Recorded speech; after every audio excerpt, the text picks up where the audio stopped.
UP को इतने साल क्यों लग गए एक फीमेल ऑर्थोपेडिक सर्जन प्रोड्यूस करने में? ऑर्थो मैंने अगर यूपी के किसी कॉलेज से ली होती तो होप सो शायद 1 महीना 2 महीने से ज़्यादा नहीं कर पाती और छोड़ना पड़ता। सर्जरी करने में मजा आता है। Y orthopaedics? आप यूपी की पहली फीमेल ऑर्थोपेडिक सर्जन हो, ये एक टैग है जो आप कैरी कर रहे हो। तो बहुत सारे मेरे पास ऐसे पेशेंट्स हैं, फीमेल पेशेंट्स ही कहूँगी, जो कि काफ़ी दूर से सिर्फ मेरे को दिखाने आते हैं कुछ ऐसी इंजरीज के लिए जो कि उनको अनकंफर्टेबल लगता है किसी मेल के पास जाने के लिए। पेशेंट से क्या रिस्पॉन्स आता है? कभी आपको ये स्टीरियोटाइप, जेंडर डिफरेंस पेशेंट्स की साइड से आया है? इतने ज़्यादा लोग टॉन्ट करते हैं, इतना ज़्यादा बोलते हैं कि आपका दिमाग ही ख़राब हो जाता है। वहाँ पे यूपी में अभी भी यही मेंटालिटी है। एक डॉक्टर के लिए खुद एक्टिव रहना कितना ज़रूरी है? अभी भी ऑर्थो वही ब्रांच है कि मेल्स की ब्रांच है। प्रेशर लगेगा, ताकत लगेगी, जिसके पास ताकत है वही कर सकता है, मतलब उसको आदमी होना ज़रूरी है। लेडीज़ में ताकत नहीं है, वो नहीं कर सकती। फीमेल्स के लिए स्ट्रेंथ ट्रेनिंग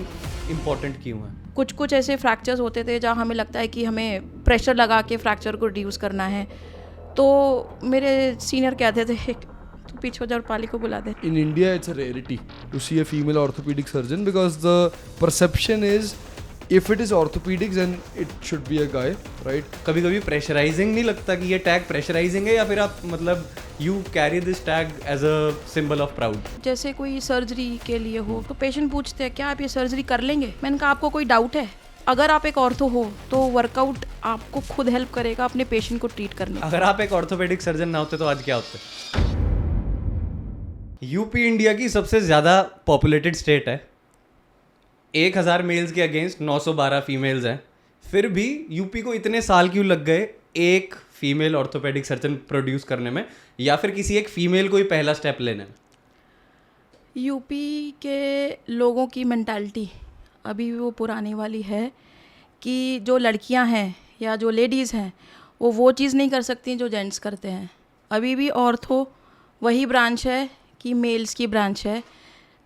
प्रेशर लगेगा, ताकत लगेगी, जिसके पास ताकत है वही कर सकता है, मतलब उसको आदमी होना ज़रूरी है। लेडीज़ में ताकत नहीं है, वो नहीं कर सकती। शायद ये चीज़ मैंने एक्चुअली अपनी ऑर्थोपेडिक्स जो करी है उठाई, मतलब I opted for ortho. Karnataka में मैंने लिया था। अगर मैं यही चीज़ ऑर्थो मैंने अगर यूपी के किसी कॉलेज से ली होती तो होप सो शायद 1 हफ्ता या 10 दिन मैक्सिमम, 1 महीना 2 महीने से ज़्यादा नहीं कर पाती और छोड़ना पड़ता। बिकॉज इतने ज़्यादा लोग टॉन्ट करते हैं, इतना ज़्यादा बोलते हैं कि आपका दिमाग ही ख़राब हो जाता है। वहाँ पे यूपी में अभी भी यही मेंटालिटी है कि एक लड़का और एक लड़की आपस में अगर अच्छे दोस्त हैं, एक दूसरे से बात कर रहे हैं तो उनका कुछ चल रहा है। तो आपने तो प्रॉब्लम की जड़ पकड़ ली पहली बात में। ये ना मैंने मतलब ऐसे पूरी ज़िंदगी देखा है कि like in India it's a rarity to see a female orthopedic surgeon because the perception is if it is orthopedics then it should be a guy, right? And then there are similar मतलब कुछ fields हैं doctor की जो उन्होंने already earmark की हुए हैं कि women are better suited to this. तो that makes sense. जब मेरी रूपाली जी से पहली बात हुई ना, मुझे हमारी टीम के भारतेंदु जी ने बताया कि रूपाली जी ऑर्थोपेडिक सर्जन, मैं एक्साइटेड हो गया। मैंने कहा कि हमारे बोर्ड पे फीमेल ऑर्थोपेडिक सर्जन भी है। मैं कहा लेट्स टॉक, मज़ा आएगा। बहुत इंटरेस्टिंग चीज़ है। I am sure your journey will have been fascinating. तो आप यूपी की पहली फीमेल ऑर्थोपेडिक सर्जन हो, ये एक टैग है जो आप कैरी कर रहे हो। हाँ, ठीक है, तो मेरे हिसाब से है क्योंकि हम लोगों का जब मैंने ज्वाइन किया था 2012 में ऑर्थो, तो उस टाइम में बहुत कम फीमेल्स थी। तो उसी टाइम से हमारा एक एसोसिएशन में ही एक विमेन विंग बना था। उस टाइम पे अप्रॉक्सीमेटली 150 to 175 फीमेल्स रही होंगी ऑर्थो में ऑल ओवर इंडिया। तो डाटाबेस बना था, उस डाटाबेस में हम लोगों ने सारा अपना एंट्री किया था, home town and all, PG कहाँ से कर रहे हो। तो उसमें जो डाटाबेस बन के ग्रुप में सर्कुलेट हुआ था, उसमें ऑर्थो में यूपी में सिर्फ अकेली मैं ही दिख रही थी। तो उसी डाटा को देखते हुए ही शायद मुझे लग रहा है कि I am the only one. लेकिन मैंने इसके बारे में सर्च भी किया काफ़ी गूगल वगैरह पे, लेकिन मेरे को कोई फीमेल ऑर्थो जो कि यूपी को बिलोंग करती हूँ और यूपी में ही सेटल्ड हूँ मुझे नहीं मिली हैं। That's amazing though. तो ये आपको कभी कभी प्रेशराइजिंग नहीं लगता कि ये टैग प्रेशराइजिंग है, या फिर आप मतलब you carry this tag as a symbol of proud? No, pressure कभी नहीं लगता, बट आई फील प्राउड कि यूपी में चलो कोई तो है जो मैंने थोड़ा कुछ स्टीरियोटाइप जो चल रहा है यूपी में वो तोड़ा है। लेकिन अभी भी यूपी की मेंटालिटी वैसी ही है लेकिन हाँ मैं ये कह सकती हूँ कि मैं दिल्ली एनसीआर में सेटल्ड हूँ, नोएडा एक्सटेंशन में प्रैक्टिस कर रही हूँ। वहाँ पे शायद से वो एरिया ऐसा है कि जो लोगों की थिंकिंग है, जो स्टीरियोटाइप चला आ रहा है, वो चीज़ शायद थोड़ी चेंज होगी। I think you are in general a person जो एनर्जी लेता है इस चीज़ से कि मैं कुछ रिबेलियन कर रही हूँ, तो आई थिंक फॉर यू हाँ इट्स मोर मतलब डॉन्टिंग कम है। डॉन्टिंग तो देखो जो पहला इंसान निकलता है वो हमेशा उसको तो बहुत सारा नुकसान मतलब सहना ही पड़ता है। ही they have to face you know all of the stereotypes, they have to face the wrath of society, they have to be the person who establishes it for the other people or for the next generation, तो वो करना ही पड़ेगा। but I think beyond that you probably get strength from that कि मैं पहली हूँ। yes obviously। और जिस लोकेशन में मैं प्रैक्टिस कर रही हूँ उस लोकेशन में कोई भी फीमेल प्राइवेट प्रैक्टिस नहीं कर रही हैं। मोस्टली शायद हो सकता है कि किसी गवर्नमेंट हॉस्पिटल में या इंस्टीट्यूट में हूँ, लेकिन कोई एक प्राइवेट क्लिनिक नहीं कर रही है, ना ही नोएडा में, ना ही ग्रेटर नोएडा में, और ना ही गाज़ियाबाद में। तो बहुत सारे मेरे पास ऐसे पेशेंट्स हैं, फीमेल पेशेंट्स ही कहूँगी, जो कि काफ़ी दूर से सिर्फ मेरे को दिखाने आते हैं कुछ ऐसी इंजरीज़ के लिए जो कि उनको अनकंफर्टेबल लगता है किसी मेल के पास जाने के लिए। इवन दिल्ली से भी 1-2 पेशेंट मेरे पास आए हैं पर्टिकुलरली कुछ इंजरीज़ के लिए, जो कि they are not comfortable with male to examine that injury और give some treatment for that injury. कुछ ऐसे इंजरीज़ होती हैं जिसके लिए उनको लगता है कि एक फीमेल कंफर्टेबल होगी दिखाने के लिए। Yeah, makes sense. Hip injuries, maybe sacral bone injuries. Most common to say the tailbone injury. Yeah, makes sense. Tailbone injuries के लिए मेरे पास पेशेंट कम से कम 30 to 40 किलोमीटर ट्रैवल करके आता है दिखाने के लिए। Yeah. नहीं, make sense. Being a male, अगर मैं भी अभी ड्यूरिंग द कॉन्वर्जेशन सोच रहा था कि अगर मेरे भी कभी ऐसे कोई इंजरी हो तो आई विल प्रेफर कि यार मेल। हाँ पर समटाइम्स कोई तुम्हारे पास चारा नहीं होता तो फिर तुम फंस जाते हो। मेरे साथ हुआ ऐसा। बट जैसे मेरी जो पहली बार सर्जरी हुई ना, तो before the surgery they will do a clean up. भाई सीधा एक लेडी आ गई और मैं ऐसे हो गया कि अच्छा आप करने वाले हो ये तो I didn't have an option. But yeah make sense. So ma'am I am very fascinated to actually ask you why orthopaedics. Actually मैं बचपन से ऐसी थी कि मैंने सारी वही चीज़ें करी हैं जो कि लड़कियां नहीं करती। मेरे पेरेंट्स ने मुझे उसी तरीके से बड़ा किया है मेरे को कि लड़कियां नहीं करती हैं, लेकिन मैंने किया। फॉर एग्ज़ाम्पल, छोटा सा एग्जाम्पल है, इसको शायद आप लोग हंसेंगे। क्लास 7th 8th में मैंने पहली बार स्कूटर चलाना सीखा था। मेरे फादर के पास स्कूटर था बजाज का। अच्छा। मेरा भाई चला रहा था, वो मुझसे 2 साल छोटा है। मैंने पापा को बोला मुझे भी सीखना है। पापा बोले अरे नहीं रहने दे, नहीं सीख। मैंने कहा नहीं पापा चलाना है मेरे को। ठीक है चलो चलाते हैं। पापा ने सिखाया। वो फर्स्ट टाइम में ठीक है चलाया थोड़ा सा, लेकिन जब वो ब्रेक लगाने की जगह ब्रेक नहीं लगा के आए रेस्ट, वो स्कूटर ऐसे खड़ा हो गया। उसके बाद फिर अपने भाई को क्रिकेट खेलते हुए देखा, तो मतलब हम रेंट पे रहते थे, तो हमारा आसपास कोठी टाइप का था, तो आसपास का एरिया बहुत खाली था। तो हम दोनों बराबर एज के थे ऑलमोस्ट, तो सारे गेम्स खेलते थे साथ में। फ्रेंड्स भी इकट्ठे कर लेते थे। गर्मियों की छुट्टियों में हमारे घर पे पूरा फ्रेंड्स का जमावड़ा रहता था। तो हमेशा भाई के साथ मिलके गेम्स खेले, उसके फ्रेंड के साथ, कभी क्रिकेट, कभी बैडमिंटन, कभी कुछ। तो गर्मियों की छुट्टियों में क्लास 6th में पेरेंट्स ने बोला यार तुम लोग घर पे इतनी जल्दी उठ जाते हो, क्या करोगे, तुमको स्टेडियम में तुम्हारा नाम लिखा के आता है। तो साइकिल थी दोनों के पास, साइकिल से नाम लिखा दिया था। पहले स्विमिंग में कराया, गर्मियों का टाइम था, छुट्टियाँ हुई थी क्लास 6th की, स्विमिंग स्टार्ट करा दी। स्विमिंग करते करते फिर हुआ कि स्विमिंग बंद आ गई सितंबर में। आप क्या करें, चलो टेबल टेनिस खेल लेते हैं। टेबल टेनिस भी खेल लिया, बीच में कभी कभार मन किया तो बैडमिंटन भी खेल दिया। ऐसे कर करके धीरे से स्कूल में स्टार्ट कर दिया, तो स्कूल की टीम में इन्वॉल्व हो गए। फिर उसके बाद धीरे धीरे करके तो मतलब मैंने क्रिकेट भी खेला स्कूल में, पूरी क्लास में अकेली। जो बॉयज़ खेलते थे, हमारा जो स्पोर्ट्स पीरियड होता था, तो अकेली मैं थी जो क्रिकेट खेलती थी लड़कियों में। बाकी सारी लड़कियां, कोई बैडमिंटन खेल रहा है, कोई बास्केटबॉल खेल रहा है। तो बचपन से ही वही रहा है कि मैंने वही चीज़ करी है जो लड़कियां कम करती हैं। और शायद वही फील्ड देखेगी ऑर्थोपेडिक्स। हाँ, तो यही चीज़ कैरी करी है। जब मेरी जब शादी हुई थी, तो हम तो काउंसलिंग में उससे गई थी मैं कि ये पहले से ऑलरेडी मेरे हस्बैंड उसी कॉलेज में पीजी कर रहे थे, एंड लकीली मेरा भी उसमें एक रैंक आ गया, डीम्ड यूनिवर्सिटी थी। तो मुझे कभी उम्मीद भी नहीं थी कि मेरे को सेम कॉलेज में मिल जाएगा। तो मैं तो जस्ट ऐसे ही देखने के लिए गई थी कि ठीक है चलो एक लेक कर आते हैं क्या होता है। काउंसलिंग में ऊपर गए, जब मेरा रोल नंबर रैंक आने वाला था, तो सामने देखा कि यार एनेस्थीसिया भी मिल रहा है, डिप्लोमा एनेस्थीसिया, डिप्लोमा ऑर्थोपेडिक्स मिल रहा है, एमडी माइक्रोबायोलॉजी मिल रही है। मैंने कहा यार क्या करें, मेरे को लेना तो पैथो था, सोच के तो वही आए थे कि जो रैंक थी उस पर पैथो मिल जाएगी, एमडी पैथो अच्छा है, वाइट कॉलर जॉब है, आराम से कोट पहनो, एसी चेंबर में बैठो, माइक्रोस्कोप लो, देखो, रिपोर्टिंग करो। रिपोर्टिंग की क्या, साइन करना होता है पैथोलॉजी में। आपके टेक्नीशियन ने बता दिया, ये दिखा, हम क्रॉस चेक किया, सब कुछ ठीक है, साइन करो, दो, ठीक है चलो पैथो ले लेंगे। जब ऊपर जाके पहुंचे तो देखा क्लिनिकल ब्रांच मिल रही है। यार क्लिनिकल तो ड्रीम था लेने का, लेनी तो पीडियाट्रिक्स या मेडिसिन थी, लेकिन वो मिल नहीं रही क्योंकि आगे रैंक उतनी नहीं थी। 2 मिनट सोचा, यार एनेस्थीसिया लेना है कि ऑर्थो लेना है। एक बार इनसे पूछा हस्बैंड से अपने, बोले कि नहीं तुम देखो तुम्हें क्या करना है। मैंने कहा ऑर्थो ले लूँ क्या, लड़कियां करती नहीं है ऑर्थो। बोला तुमको क्यों डरना है, तुम जो लोग ही सब कर सकती हो।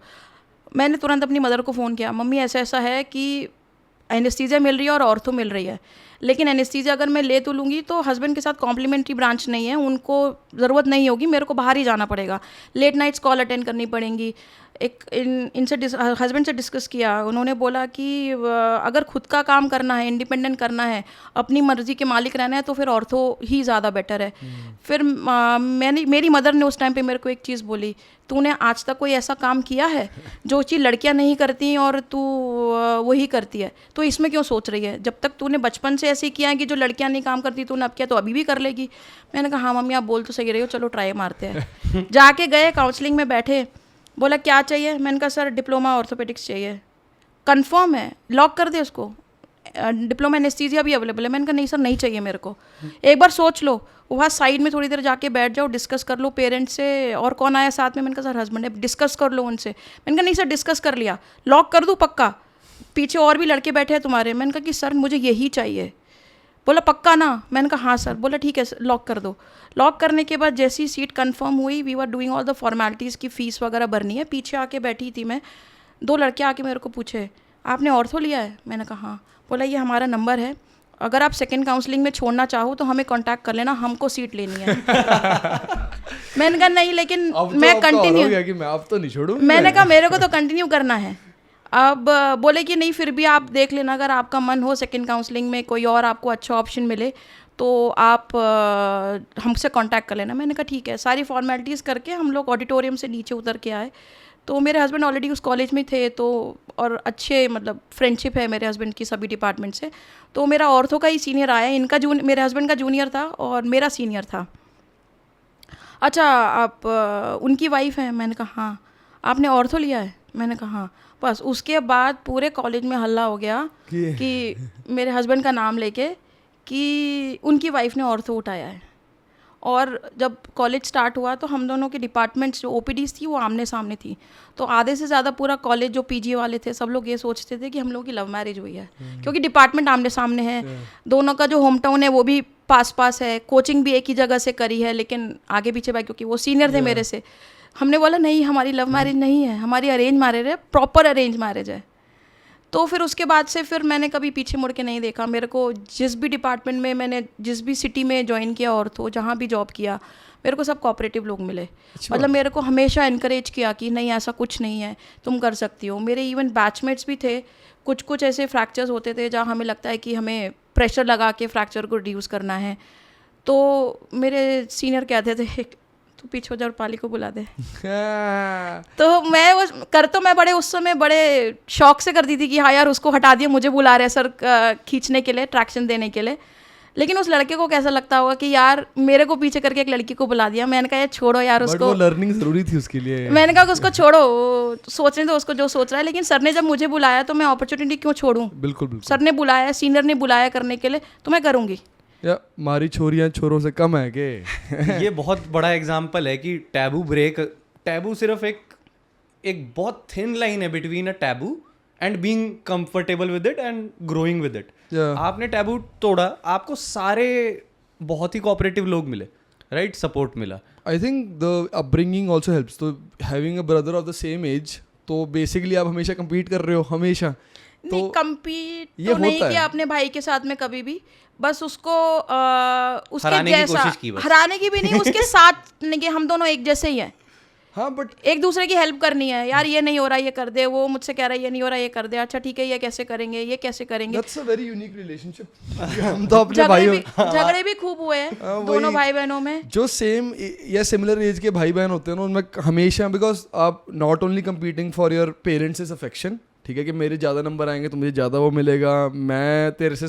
और जब आप खेल भी रहे हो, कभी कभी और कोई नहीं मिलता, आप दोनों एक दूसरे के अगेंस्ट ही खेल रहे हो, तब भी होता है कि भाई मैं जीतूंगा।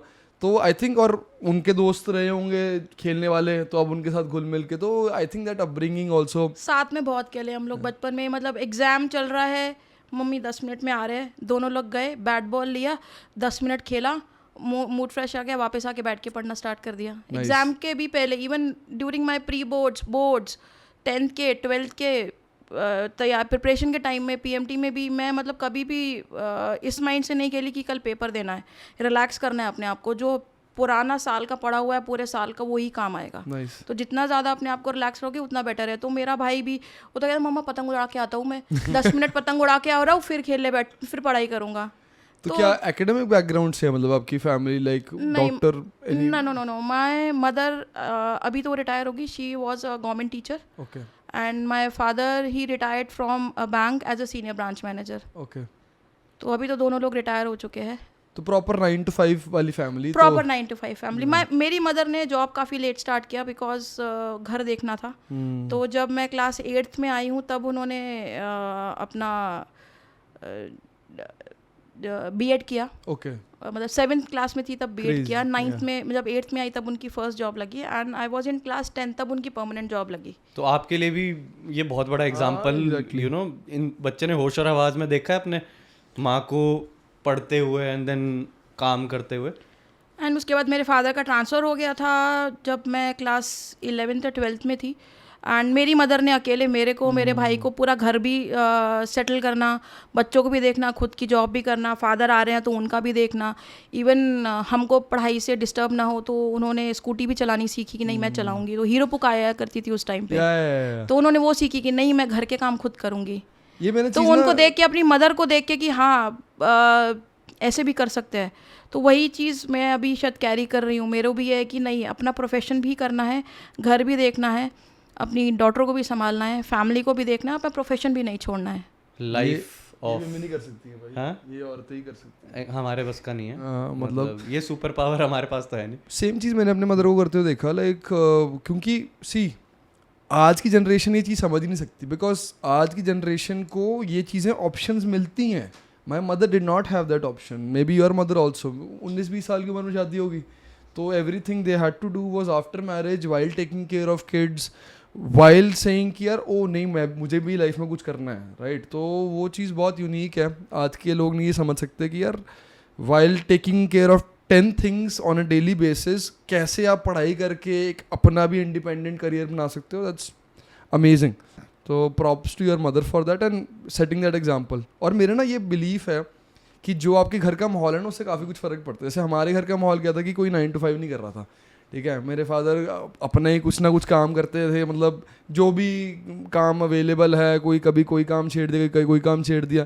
तो हमारे घर में ना कभी वो माहौल नहीं बना कि जी सुबह उठ के जा रहे हैं घर वाले काम पे, शाम को आ रहे हैं। तो we were never in that mindset कि हमारे को भी पढ़ाई करके कोई ऐसा काम ढूंढना, हम अपनी मर्जी में जी रहे थे ज़िंदगी। तो that is a big thing. And मैंने देखा है जिन लोगों के घर वाले प्रॉपर 9 to 5 9 to 6 करते हैं ना, there mindset from day one is also कि मैं अच्छी पढ़ाई करके एक अच्छी स्टेबल नौकरी या कुछ अच्छा करूँगा, which is a good thing. अब जैसे आपको फैमिली से सपोर्ट मिला, भाई से सपोर्ट मिला, हस्बैंड से सपोर्ट मिला, उसके वो बाद तो सबसे बड़ा सपोर्ट है, क्योंकि शादी के बाद ही मैंने ऑर्थोपेडिक्स ज्वाइन किया है। क्रेजी। और उन्होंने मेरे को हर पॉइंट पे सपोर्ट किया है। और उसके बाद आपके कलीग से भी आपको सपोर्ट मिला? मतलब मेरे हस्बैंड ने मुझे इतना सपोर्ट किया, कभी आज तक किसी भी चीज़ के लिए मना नहीं किया। इवन इस पॉडकास्ट के लिए मैं रेडी थी, वो थोड़ा सा हो रहे थे कि नहीं, मैंने कहा नहीं मुझे ये करना है, तो बोला करना है तो मैं लेके चलूँगा तेरे को। Nice. तो ही वाज कि नहीं मैं ही लेके चलूँगा, ठीक है चलो कोई नहीं, अपना एक दिन का कॉम्प्रोमाइज़ करके, लेकिन मैं लेके चलूँगा। कभी भी किसी भी चीज़ के लिए मना, मतलब जब से शादी हुई तब से अब तक किसी भी चीज़ के लिए कोई मनाही नहीं हुई। जैसे मैंने चाहा है मैं वैसे उसके हिसाब से मैंने किया है, इतना सपोर्ट मिला है मेरे को। और ऐसा नहीं है कि जैसे अगर मैं बिज़ी हूँ तो फैमिली कैसे देखेगा। मेरी बेटी अभी छोटी है, थोड़ी मतलब ज़्यादा छोटी तो नहीं, अब तो बड़ी हो गई है, अप्रॉक्सीमेटली 7 की हो जाएगी अभी वो। तो अगर मैं बिज़ी हूँ तो बेटी को पूरा देखना, पूरा मतलब सुबह उठा के, अगर मैं आउट ऑफ टाउन भी हूँ तो पूरा बेटी को कैसे पूरा स्कूल रेडी करके भेजना है, घर से लौट के स्कूल से लौट के आना है, खाना खिलाना है, अपनी भी प्रोफेशन देखना है, अपना भी करना है, बेटी को सब कुछ मैनेज किया है। Without me also. तो मैं इस चीज़ से भी खुश हूँ कि मेरे को फैमिली से भी, हस्बैंड से भी बहुत सपोर्ट मिला है। आई थिंक उन्होंने पहले ही देख लिया होगा कि भाई मैं इस लेडी के साथ कर रहा हूँ, ये है इंडिपेंडेंट, फियर्सली इंडिपेंडेंट है, तो वो बंदा मतलब I think that's a very good companionship to understand the other person and enable them, because otherwise it's very hard. अगर आपकी कोई कोर नेचर को सप्रेस करे ना अपनी नेचर से, तो बहुत मुश्किल है कि आप भी एक्सेल कर पाओ और उस बंदे का खुश भी रह सको। तो I think he did a great job there, which is not easy for men to always do. तो या नहीं, आई टोटली एग्री। हस्बैंड से सपोर्ट मिला, फिर कलीग से सपोर्ट मिला।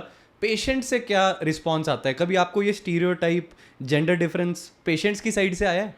पेशेंट की साइड से कभी कभार आता है, जैसे कोई सर्जरी के लिए हो तो पेशेंट पूछते हैं क्या आप ये सर्जरी कर लेंगे? मैंने कहा आपको कोई डाउट है? आज अभी खोल देती हूँ। So that make sense, but मतलब ये ना मैंने चीज़ खुद देखी है, लाइक मतलब I have seen people in an airplane when a female pilot is introduced कि मैं पायलट हूँ, people look at each other and be like यार ये कर लेगी। तो because that is the nature of human beings की वेन एवर दे आर, आज के टाइम पे भी कोई अगर बहुत इंपॉर्टेंट चीज़ होने वाली है ना, तो इंसान ये सोचता है कि यार अच्छा लेडी को दिया है रिस्पॉन्सिबिलिटी, तो is she going to be able to do that for me, which is ridiculous. Same preparation है एक आदमी और औरत की, और ऊपर से women know that they are under the scrutiny, तो वो और ज़्यादा मेहनत करती हैं। दे नो दैट कि यार मतलब अगर मैं आदमी होता तो मेरे से शायद कोई पूछता भी ना, बट मैं औरत तो अगर मैं 90% भी काम करूँगी ना, तब भी मेरा 10% का नुक्स निकाला जा सकता है। तो I rely on women even more because I know they are going to work even harder, right? तो मेरा तो नहीं, बिल्कुल। और प्रॉब्लम पता है क्या है? प्रॉब्लम ये है कि एक हमारे मन में भी परसेप्शन बना हुआ है। मान लो मैं आपको बोलूँ एक कनाडा में ट्रक चलाने वाला इंसान, आपके दिमाग में एक पंजाबी आएगा कि पंजाबी बंदा ट्रक चला रहा है, ठीक है। आपको मैं बोलूँगा एक ऑर्थोपेडिक सर्जन, एक नॉर्मल बंदे को बंदा इमेजिन करेगा एक वाइट कोट में, ठीक है, एक मैन को। मैं आपको बोलूँगा एक फिजियोथेरेपिस्ट, आप एक फीमेल को इमेजिन करोगे, या even nurse, right? Yes, nurse, even anaesthetist, air hostess, ठीक है। तो ये जो परसेप्शन, ये बहुत बड़ा फैक्टर प्ले करता है कि यार तुम्हारी जजमेंट में कि तुम पहले से ही क्या इमेज लेके आ रहे हो इंसान की, तो वो तोड़ना बहुत ज़रूरी है मेरे हिसाब से। And it is very important to come in with open mind to anything, चाहे फ्लाइट में बैठने से लेके, चाहे एक ट्रक में बैठने से लेके, या फिर एक सर्जरी के लिए आप जा रहे हैं। जैसे कि मैंने बोला था, first person through the ceiling always gets hurt, ठीक है? तो वो मुश्किल काम है, बट वो किसी ना किसी को तो करना ही है। तो आप कर रही हैं? I think you are the perfect person to do it. नहीं, मेरे से भी काफ़ी सीनियर्स हैं फीमेल जो ऑर्थो में भी है, लेकिन नॉर्थ इंडिया में कम है। सदर्न इंडिया में, महाराष्ट्र में, तेलंगाना में, इधर काफ़ी है। यूपी में मैं बोलूँ तो दिल्ली में भी अभी हो गए 8-9 फीमेल्स हो गई हैं, लेकिन पहले कम थे, अभी और ज़्यादा हो गए। अभी फीमेल्स जूनियर में अगर बोलूँ तो काफ़ी फीमेल्स हैं जो by choice they are opting for ortho. Delhi में भी 2-3 कॉलेजेस में अभी फर्स्ट ईयर में 2-3 फीमेल्स ने ऑर्थो ली है कि नहीं विल एबल टू डू। हमारी एक पेशेंट है पंक्ति, ठीक है, तो मतलब ऑलमोस्ट कंप्लीट एसीएल टेयर, वेरी इनस्टेबल नी। तो मेरे साथ उनकी बात हुई, मैंने कहा यार देखो पहले तो हम रिहा भी ट्राई करेंगे, आपका गोल क्या है? डांसिंग, बैडमिंटन, ओके, मतलब कंप्लीट एसीएल टेयर नहीं है, फंक्शनल होना चाहिए आपका एसीएल, ठीक है। इंस्टेबिलिटी है वो कमज़ोरी की वजह से, तो उनको हमारे साथ हो गया 9 महीने, she is able to jump, she is able to dance, सही चल रहा है। तो मैं ना उनको 1 साल से पुश कर रहा हूँ कि यार आप ना ऑर्थोपेडिक्स लो, क्योंकि उनका भी आने वाला है मतलब सिलेक्शन वाला सिस्टम, मुझे पता नहीं अब क्या होता है, but she is going to make that choice हूँ। तो मैं उनको कब से पुश कर रहा हूँ कि यार you are the perfect person to understand patients pain because you been through the process, and मैं चाहता हूँ कि आप ऑर्थोपेडिक्स लो। तो उनका भी थोड़ा थोड़ा मूड बन रहा है उस तरफ, तो हम एक कर रहे हैं पुश, एक फीमेल हमारी भी पाइपलाइन है। नहीं, एक्चुअली मैं स्पोर्ट्स पर्सन रही हूँ स्टार्टिंग से, जैसा मैंने आपको बताया क्लास 6 से स्टार्ट किया था, मतलब एक स्टेडियम जाके खेलने के लिए। जब मैंने ऑर्थो उठाई तो उसके बाद काफ़ी लोग से सुनती थी कि यार वो कैंप में गए एज अ डॉक्टर, पेशेंट को ट्रीट कर रहे हैं एज अ डॉक्टर, कोई कैंप है, कोई क्रिकेट का कैंप लगा है या लगा। मैं ये सोचती यार मैं कब कर पाऊँगी, ऑर्थो वाले तो सारे इंजरी से रिलेटेड रहते हैं, कभी मेरे को मौका नहीं मिलेगा क्या किसी एथलीट्स के साथ काम करने का? क्योंकि एक स्पोर्ट्स पर्सन होते हुए एक कमी थी कि पढ़ाई की तरफ तो चले गए, लेकिन वो स्पोर्ट्स एक जगह ना अंदर रह गया था कि कैसे करना है। तो अल्टीमेटली करते करते करते जब एक बार sports authority of India SAI का नोटिफिकेशन निकला for a job as a doctor, as a consultant, तो आई वॉज एक्साइटेड कि नहीं यार ये तो फॉर्म भरना है, इसका इंटरव्यू क्रैक करके साई में तो एक बार घुसना है, देखना है कि एज अ डॉक्टर एथलीट्स को कैसे ट्रीट करते हैं, being an athlete, being an player. Experience अच्छा रहा वो भी, और जो जिद थी वो पूरी भी करी कि हाँ साई में जाके जॉब करना है, काम करना है, वो भी किया। अच्छा, तो आप साई में रह हाँ, चुके हो? मैं 10 मंथ्स मैंने साई में एज अ कंसल्टेंट के जैसे काम किया है। आप उसको एज अ ऑर्थोपेडिक कंसल्टेंट बोल लीजिए या as a sports medicine specialist बोल लीजिए। 10 मंथ्स रहे, 10 मंथ्स। जो भी इंजरीज वगैरह थी you were consulting and athletes of all sports. हाँ, मैं actually Delhi was my base place of posting. तो वहाँ पे साई के अंडर 5 NCO थे, नेशनल सेंटर ऑफ एक्सीलेंस, जिसमें gymnastic, cycling, shooting, hockey and swimming था। तो मेरे को जो दिया था, जहाँ पे मेरी पोस्टिंग करी थी, that is was Indira Gandhi stadium. वहाँ पे 2 NCO थे, दैट इज़ वो जिम्नास्टिक और साइकिलिंग। और बीच में अगर ज़रूरत पड़ी तो वहाँ से नेशनल स्टेडियम पास था, ध्यानचंद स्टेडियम। तो कभी कभी हॉकी वाले प्लेयर्स के लिए भी कुछ कॉल आ गया तो जाना पड़ता था। तो वहाँ पे बहुत सारे कैंप्स होते थे, इन हाउस कैंप, मतलब बच्चे लोग हॉस्टल में ही रहते थे, तो उनकी कोई भी छोटी मोटी इश्यूज रिलेटेड टू मेडिकल, मतलब वहाँ पे हम एज एन ऑर्थो के जब कम मेडिकल ऑफिसर के ज़्यादा वहाँ पे ट्रीट करते थे, क्योंकि इंजरीज आती थी तो फर्स्ट पॉइंट ऑफ कॉन्टैक्ट किसी भी इंजरी में वहाँ पे फिजियो ही रहता था। हमारे पास तो बाद में आता था एथलीट दिखाने के लिए, मतलब फिजियोथेरेपी। हाँ, फिजियोथेरेपी से आराम नहीं आ रहा कि अभी क्या करना है, डायग्नोसिस नहीं हो पा रही है, ये ट्रीटमेंट दे दिया अभी नहीं हो पा रहा है। लेकिन थोड़ा सा वहाँ पे चेंज करने का कोशिश करी कि नहीं, पहले डॉक्टर को कंसल्ट करो, उसके बाद थेरेपिस्ट के जाओ, लेकिन नहीं हो पाया क्योंकि शायद वो टाइम पीरियड कम था कि वो बहुत। मुझे सुन के काफ़ी हैरानी हो रही है, क्योंकि मैं भी साई में था, पंजाब यूनिवर्सिटी यहीं पे, इन फुटबॉल, मतलब देसी साई है भाई, बिल्कुल लिटरली वी हैड नथिंग। हमें कोई फैसिलिटी कुछ नहीं था हमारे पास, हम सिर्फ नाम के लिए साई में थे। 2021 में साई ने शायद पहला स्टेप ऐसा लिया था कि इन्होंने स्पेशलिस्ट को रिक्रूट किया था डॉक्टर्स में। स्पेशलिस्ट में भी they have taken sports medicine specialist, orthopaedics and PMS। Okay, strength and conditioning coaches की भी हुई थी उस टाइम। उस टाइम पे मैंने स्ट्रेंथ एंड कंडीशनिंग की नई सर्टिफिकेशन की थी। I was into sports performance, athletic training, तो मैंने भी देखा था उस टाइम। बट मेरे पास 2 रोड्स थी उस टाइम कि मैं ये चुनूं या फिर ये चुनूं जहां हम आज बैठे हैं। स्ट्रेंथ एंड कंडीशन, फिजियोलॉजिस्ट, बहुत सारे उस समय रिक्रूटमेंट हुए थे साई में, तो वो 3 साल के कॉन्ट्रैक्ट देके, लेकिन अल्टीमेटली वो सब डब्बा हो गया। वो ऐसे ही होता है मैडम, ये देख लो साई वाले प्लान अच्छा था, वो बहुत अच्छा था, लेकिन एक्चुअली साई वही गवर्नमेंट ऑर्गेनाइजेशन है, मैं ज़्यादा कमेंट नहीं करूँगी उसके बारे में, लेकिन करो करो रुकना, लेकिन वही पॉलिटिक्स तो रहता ही हर जगह।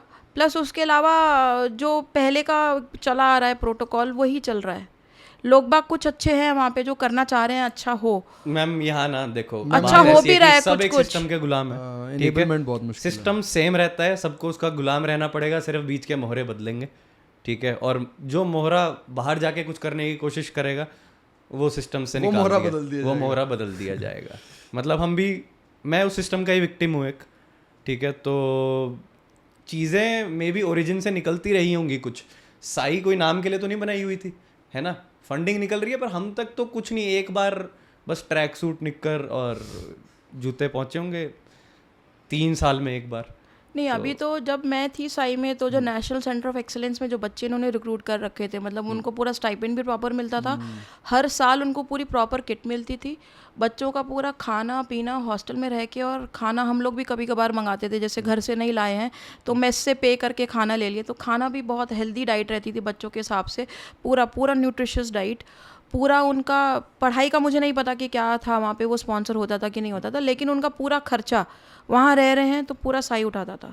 और उसमें सिलेक्शन भी मैं बोलूँ तो ट्रांसपेरेंट था कि नहीं था मुझे नहीं पता, लेकिन जो बच्चे थे they were excellent. Of course I am very happy to hear this कि मतलब सिस्टम बदल भी रहा है।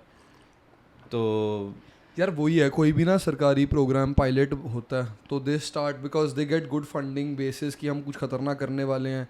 अब ये देखना, जब भी कोई ओलंपिक्स आने वाली होगी, जब भी कॉमनवेल्थ आने वाली होगी, जब भी एशियन गेम्स आने वाली होगी, तो 2 साल पहले इस चीज़ पे 1 साल पहले फोकस होगा थोड़ा।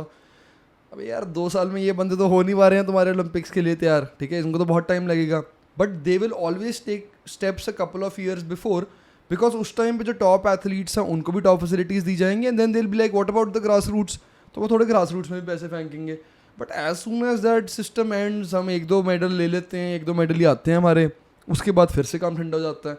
तो एक सस्टेनेबिलिटी, एक सस्टेनेंस क्रिएट करने के लिए there has to be a culture of this कि यार हमारे एथलीट्स की जेन्युइन इंपॉर्टेंस है, वो हमेशा इंपॉर्टेंट रहेंगे, not just at the time of Asian और कॉमनवेल्थ और Olympic games. That's a big problem. हमारे ग्रास रूट है ही नहीं. आप अगर उस टाइम पे यार ये साये में थे, मैं बता रहा हूँ आपको, कोई नहीं पूछता था, ठीक है. ये गंदे से ग्राउंड में मैं खेल के घुटने घिसवा लिए इन्होंने. इनको आज तक नहीं किसी मेडिकल ऑफिसर ने चेक किया कि भाई तेरा घुटना मुड़ गया था, क्या हुआ, ठीक है. तो वो ना सिर्फ टॉप 1% को मिल रहा है, और वो भी जहाँ पे सेंटर्स ऑफ एक्सेलेंस हैं, ठीक है. और वो भी कितने टाइम के लिए मिल रहा है, मतलब what kind of facilities are they getting to get beyond that point.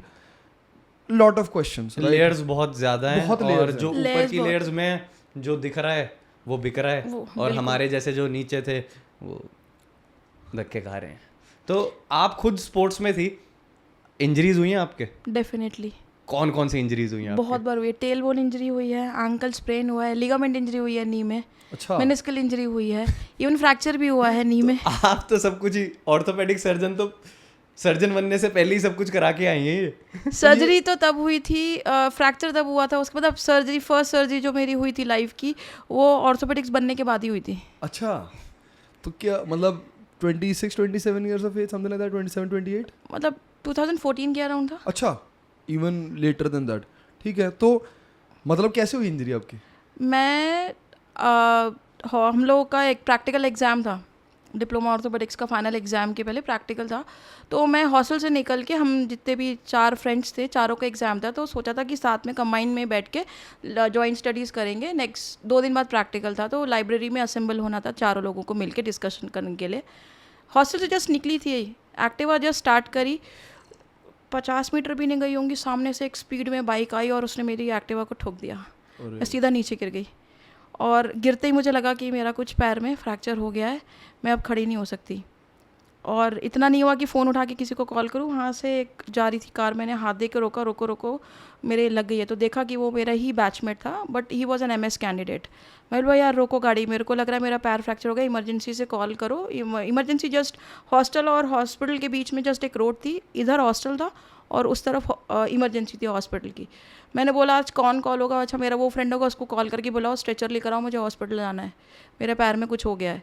और वो फर्स्ट ईयर MBBS का स्टूडेंट था, और वो कैंपस के अंदर इतनी स्पीड में बाइक चला रहा था. और मेरे को इमरजेंसी में लेके गए, वहाँ पे एक्सरे कराया, पता लगा कि फ्रैक्चर हो गया है. किसी से फ्रैक्चर हुआ? मेरे को टिबल प्लेटो फ्रैक्चर हुआ था, टाइप 2. हाँ जी. अब लेके गए, मेरा पूरा डिपार्टमेंट आ गया वहाँ पे, मेरे HOD और जितने भी सारे प्रोफेसर्स थे सभी लोग आ गए वहाँ पे. और वहाँ माहौल ऐसा हो गया कि जिस लड़के ने अभी ठोका है ना रूपाली को, उसको ठोकना है. पता वता किया तो डर के मारे पता लगा वो लड़का सर्जिकल ICU में एडमिट हो गया है, ये बोल के कि मेरे को भी चोट लगी है. और मेरे को फिर हॉस्पिटल में मैं 3-4 घंटे लेटी रही, क्योंकि सभी लोग देखने आ रहे थे. प्रिंसिपल नहीं आए थे, लेकिन हाँ मेरे डिपार्टमेंट पूरा इकट्ठा हो गया था. और वो लड़का बस बच जाती उसकी अच्छे से, प्लास्टर लगा के मेरे को रूम में शिफ्ट कर दिया. एग्ज़ाम वगैरह था, HOD ने बोला आप आ जाना, सब कुछ मतलब आप अपना पूरा प्रिपरेशन कर लो. तो मैंने विद प्लास्टर पूरा एग्ज़ाम दिया अपना. एंड नेक्स्ट डे फिर मेरे हस्बैंड, मेरा ब्रदर और मेरी मदर आए थे मेरे को लेने के लिए. मेरे एग्ज़ाम के तुरंत बाद मेरा कलीग आके उसने प्लास्टर लगा दिया, सो दैट ट्रांसपोर्टेशन ईजी हो जाएगा, क्योंकि मेरे को घर पहुंचने में 24 घंटे लगते हैं वहाँ से. तो सर्जरी भी घर ही करानी थी, क्योंकि यहाँ से पूरा वाइंड अप ही करना था. एक्टिवा भी पूरी टूट फूट चुकी थी, जानी कैसे है वो एडजस्ट करा के दोनों, मेरे हस्बैंड और ब्रदर ने दोनों ने मिल के उसको कुछ एडजस्ट करा के ट्रांसपोर्टेशन में डाला. सर्जरी हुई, उसके बाद सर्जन जो थे वो भी नोन थे और वो ओल्ड स्कूल ऑफ थॉट थे. उन्होंने बोला कि, मैंने कहा अंकल थेरेपी कर लूँ, कुछ ना कुछ ज़रूरत नहीं है, केवल वो लॉन्ग नी ब्रेस लगाओ और वो एक्सिलरी क्लचेस जो होते हैं जिसको बैसाखी बोलते हैं वो दे दिया, इससे चलो. मैंने कहा अंकल पैर तो मुड़ ही नहीं रहा है. नहीं कोई नहीं, सब ठीक हो जाएगा. 6 हफ्ते हो गए, 6 हफ्ते ऐसे ही चलते रहे. मैंने कहा अंकल ये तो पैर जाम हो गया, कुछ नहीं, सब हो जाएगा ठीक. अब ठीक है, चलते रहे, सब कुछ हुआ. उसमें एग्ज़ाम भी अपना एक नेक्स्ट डिग्री करनी थी DNB की, वो भी पेपर पोस्टपोन 6 महीने नहीं दिया, क्योंकि एग्ज़ाम में जाएंगे कैसे पैदल चल के, क्योंकि ब्रेस लगा हुआ है और क्लचेस है, जाने नहीं देंगे बिना सपोर्ट के, कौन लेके जाएगा. 6 महीने डिले हुआ. 6 महीने बाद पेपर दिया. फिर हस्बैंड फेलोशिप कर रहे थे, इनके पास जाके रही, वहाँ थोड़ा बहुत पढ़ाई करी.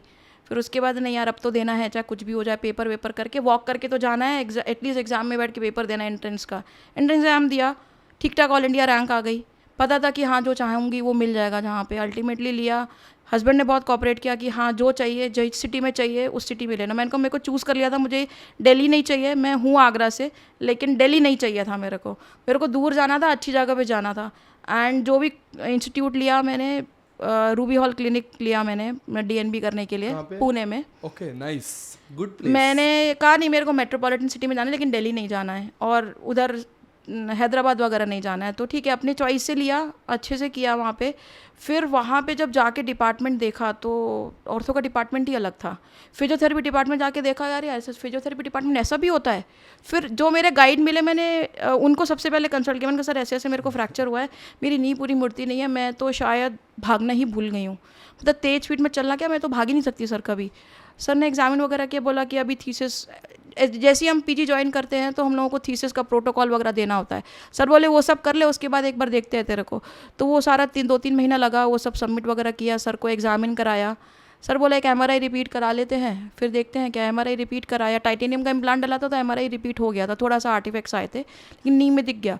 सर ने एग्जामिन किया, बोला एक काम कर, अभी तेरा इम्प्लांट निकाल दे, तो तेरे को इम्प्लांट की वजह से काफ़ी दिक्कत हो रही है, ऑलमोस्ट सर्जरी होकर 1.5 साल हो गया है, तो इम्प्लांट निकाल देते हैं तेरा। स्क्रू डाले थे मेरे 2, सर ने निकाल दिया और बोले कि एक बार मैं उसी समय आर्थोस्कोप डाल के जो दूरबीन होती है वो डाल के देख लूँगा, क्रुक्स लगेगा तो वहीं पे कुछ कर देंगे। इम्प्लांट निकाल के सर ने स्कोप डाला और बाद में सर ने मुझे बताया कि अंदर तेरा पूरा घुटना ना पूरा एडेशंस हो गए थे, चिपक गया था घुटना, इससे तेरा घुटना मुड़ नहीं रहा था। तो सर ने उसमें पूरा वो काटा पीटी करके पूरा घुटना में जितने एडेशन से सब खोल दिए। उसके बाद सर ने बोला कि अब, मैंने कहा सर अब क्या करना है, बोला फिजियो करो। मैंने कहा ठीक है सर। पहुँच गए फिजियोथेरेपी डिपार्टमेंट में कि यार फिजियो करानी है, अब घुटना पूरा मोड़ना है, सर्जरी हो चुकी है, सब है, अब प्रॉपर मेरे को अब दौड़ना है। बोला ठीक है अब हम कर देंगे। तो 1-1.5 महीने वहाँ पे अपने हॉस्पिटल में फिजियोथेरेपी करी, तो इतना हो गया कि हाँ अभी थोड़ा स्पीड में चल सकते हैं। फिर सर को पूछा सर क्या करना है, सर बोले जिम में ज्वाइन कर ले, अब तो चल सकती है। मैंने कहा ठीक है सर। जिम ज्वाइन करी, जिम में एक पर्सनल ट्रेनर लगाया, पर्सनल ट्रेनर के साथ ट्रेनिंग कर करके 3 मंथ्स में ऐसे हो गया, थोड़ा वेट लॉस भी हो गया साथ में, और नी भी थोड़ी सी डेवलप हो गई कि हाँ अभी ऐसा लग रहा है कि ट्रेडमिल पे थोड़ा सा ब्रिस्क वॉकिंग से थोड़ा जॉगिंग पे आ सकते हैं। धीरे धीरे फिर कंटिन्यू किया तो वापस से अपनी स्ट्रेंथ डेवलप कर ली, क्योंकि ऐसा हो गया था क्योंकि ACL की पार्शियल टीयर था, ACL का कुछ लेफ्ट साइड में फ्रैक्चर हुआ था, उसी में ACL का पार्शियल टीयर था। राइट साइड का में PCL के इंटरलिगामेंटस टीयर थे। 2010 में मैं गिरी थी। अच्छा, मतलब फ्रैक्चर होने के 4 साल पहले, तो उसी में मेनिस्कल इंजरी थी। तब तो प्लास्टर लगा दिया था डॉक्टर ने 3-4 हफ्ते के लिए। वो एम्स का एंट्रेंस एग्जाम दिया था उस प्लास्टर के साथ में मैंने, PG का एंट्रेंस। तो जो बीइंग अ सर्जन, आपकी जो पहली सर्जरी हुई है वो सर्जन बनने के बाद हुई है, सर्जन बनने के बाद। तो डर लगा था सर्जरी इससे पहले? थोड़ा डर लग रहा था, पता तो था कि यही सर्जरी होने वाली है, कि मतलब अंकल थे मेरे फादर लॉ भी डॉक्टर है, जनरल सर्जन है, उन्हीं के फ्रेंड थे ऑर्थोपेडिक सर्जन। पता था अंकल करेंगे, पता था पूरा टेक्निक कि ऐसे करेंगे वो करेंगे, लेकिन जब एक बार एनेस्थीसिया लगा उसके बाद कुछ होश नहीं कि क्या होने वाला है। बस पता था कि हाँ सही करेंगे अंकल जो करेंगे, ट्रस्ट था कि अंकल सब बढ़िया करेंगे। लेकिन सर्जरी के बाद आपके मन में डाउट्स नहीं है जब आपको एडवाइस मिली कि कुछ नहीं, कोई फिजियोथेरेपी नहीं करनी? डाउट तो बहुत थे, लेकिन वो था कि मैं जस्ट पास आउट सर्जन थी, वो एक्सपीरियंस सर्जन थे, तो उनको कॉन्ट्रडिक्ट नहीं कर सकती थी मैं। मुझे लगा यार मैं तो जस्ट अभी पास आउट हुई हूँ, मेरे को ज़्यादा नॉलेज नहीं, अंकल को ज़्यादा नॉलेज है, तो अंकल जो बोलेंगे वही करूँगी, मैं अपनी नॉलेज नहीं लगाऊंगी। पता लगा पैर है, घुटना है, ख़राब हो जाएगा, आगे चल के मुझे दिक्कत आएगी। तो ये चीज़ प्रूव करती है कि देखो हमारे देश में भगवान से ऊपर भी एक डॉक्टर को माना जाता है, उसने व्हाइट कोट पहना है, और अगर वो एक्सपीरियंसड है, राइट, लेकिन उसकी एडवाइस भी गलत हो सकती है। नहीं, गलत तो नहीं कहूँगी, लेकिन अभी प्रैक्टिस करने का तरीका थोड़ा बदल गया है मैम। बट पहले के सर्जन, गलत क्यों नहीं कहोगे आप? नहीं देखो, पहले की प्रैक्टिस अलग थी। पहले के डॉक्टर्स को सिखाते थे कि फ्रैक्चर हुआ है, ऑपरेट कर दो, ठीक हो जाएगा पेशेंट। लेकिन अब की प्रैक्टिस अलग है, अब पेशेंट को रिजल्ट चाहिए इमीडिएटली। हम अभी प्रैक्टिस क्या है, अभी हम सर्जरी करते हैं कोई भी, चाहे कोई भी बोन फ्रैक्चर हो, चाहे कोई भी लिगामेंट इंजरी हो, ऑपरेट करने के बाद पेशेंट को रिजल्ट चाहिए होता है। वो हमसे पूछता है कि मैं कब नॉर्मल हो पाऊंगा। अगर कोई एथलीट है, जैसे अभी रिसेंटली मैंने एक सर्जरी करी है ACL रिकन्स्ट्रक्शन की, पेशेंट ने मुझसे पूछा डॉक्टर मैं कब खड़ा होकर चल पाऊंगा। मैंने कहा चल लोगे, लेकिन मैंने अपना काम खत्म कर दिया है सर्जरी करके। उसके बाद अब आपका काम स्टार्ट है, आपको एक्सरसाइज करनी है, आपको रिहैब करना है, आपको फिजियो करना है, ताकि आपको नॉर्मल होना है। मैं आपको एक गाइडेंस दे सकती हूँ कि आपको किस पॉइंट पे कहाँ पे इंटरवीन करना मैं आपको बताऊंगी। आप मेरे पास रेगुलर फॉलोअप रखो कि कब मैं बोल रही हूँ 15 दिन पे आओ, आपको बोल रही हूँ 3 हफ्ते पे आओ, 4 हफ्ते पे आओ, आप मेरे पास आओगे, मैं आपको री एग्जामिन करके बताऊंगी कि ये कमी रहेगी, हमें अब ये करना है, लेकिन वो करना आपको है और वो आप अकेले नहीं कर पाओगे, उसमें आपको फिजियोथेरेपिस्ट की हेल्प लगेगी। लेकिन यही एडवाइस आपको नहीं मिली? आपके नहीं time मिली, पे? डेफिनेटली वो मुझे नहीं मिली। एक सेकंड, बड़ा सिंपल मिली लेकिन बहुत लेट मिली। बड़ा सिंपल क्वेश्चन है मेरा, ठीक है? चाहे ओल्ड स्कूल ऑफ थॉट है, right, old school of thought है, ठीक है, पेशेंट्स वर मोर पेशेंट, वो इतने ज़्यादा सवाल नहीं पूछ रहे थे, बट यार ये तो कॉमन सेंस है। अगर आपने 1000 सर्जरी 500 सर्जरी करी है तो आपको दिख रहा है कि यार मेरी सर्जरी से सिर्फ इंसान अपने बेस्ट पे नहीं आ रहा, वो मेरे पास आके दोबारा बोल रहा होगा कि डॉक्टर साहब मैं ठीक नहीं हो रहा, क्या करूँ?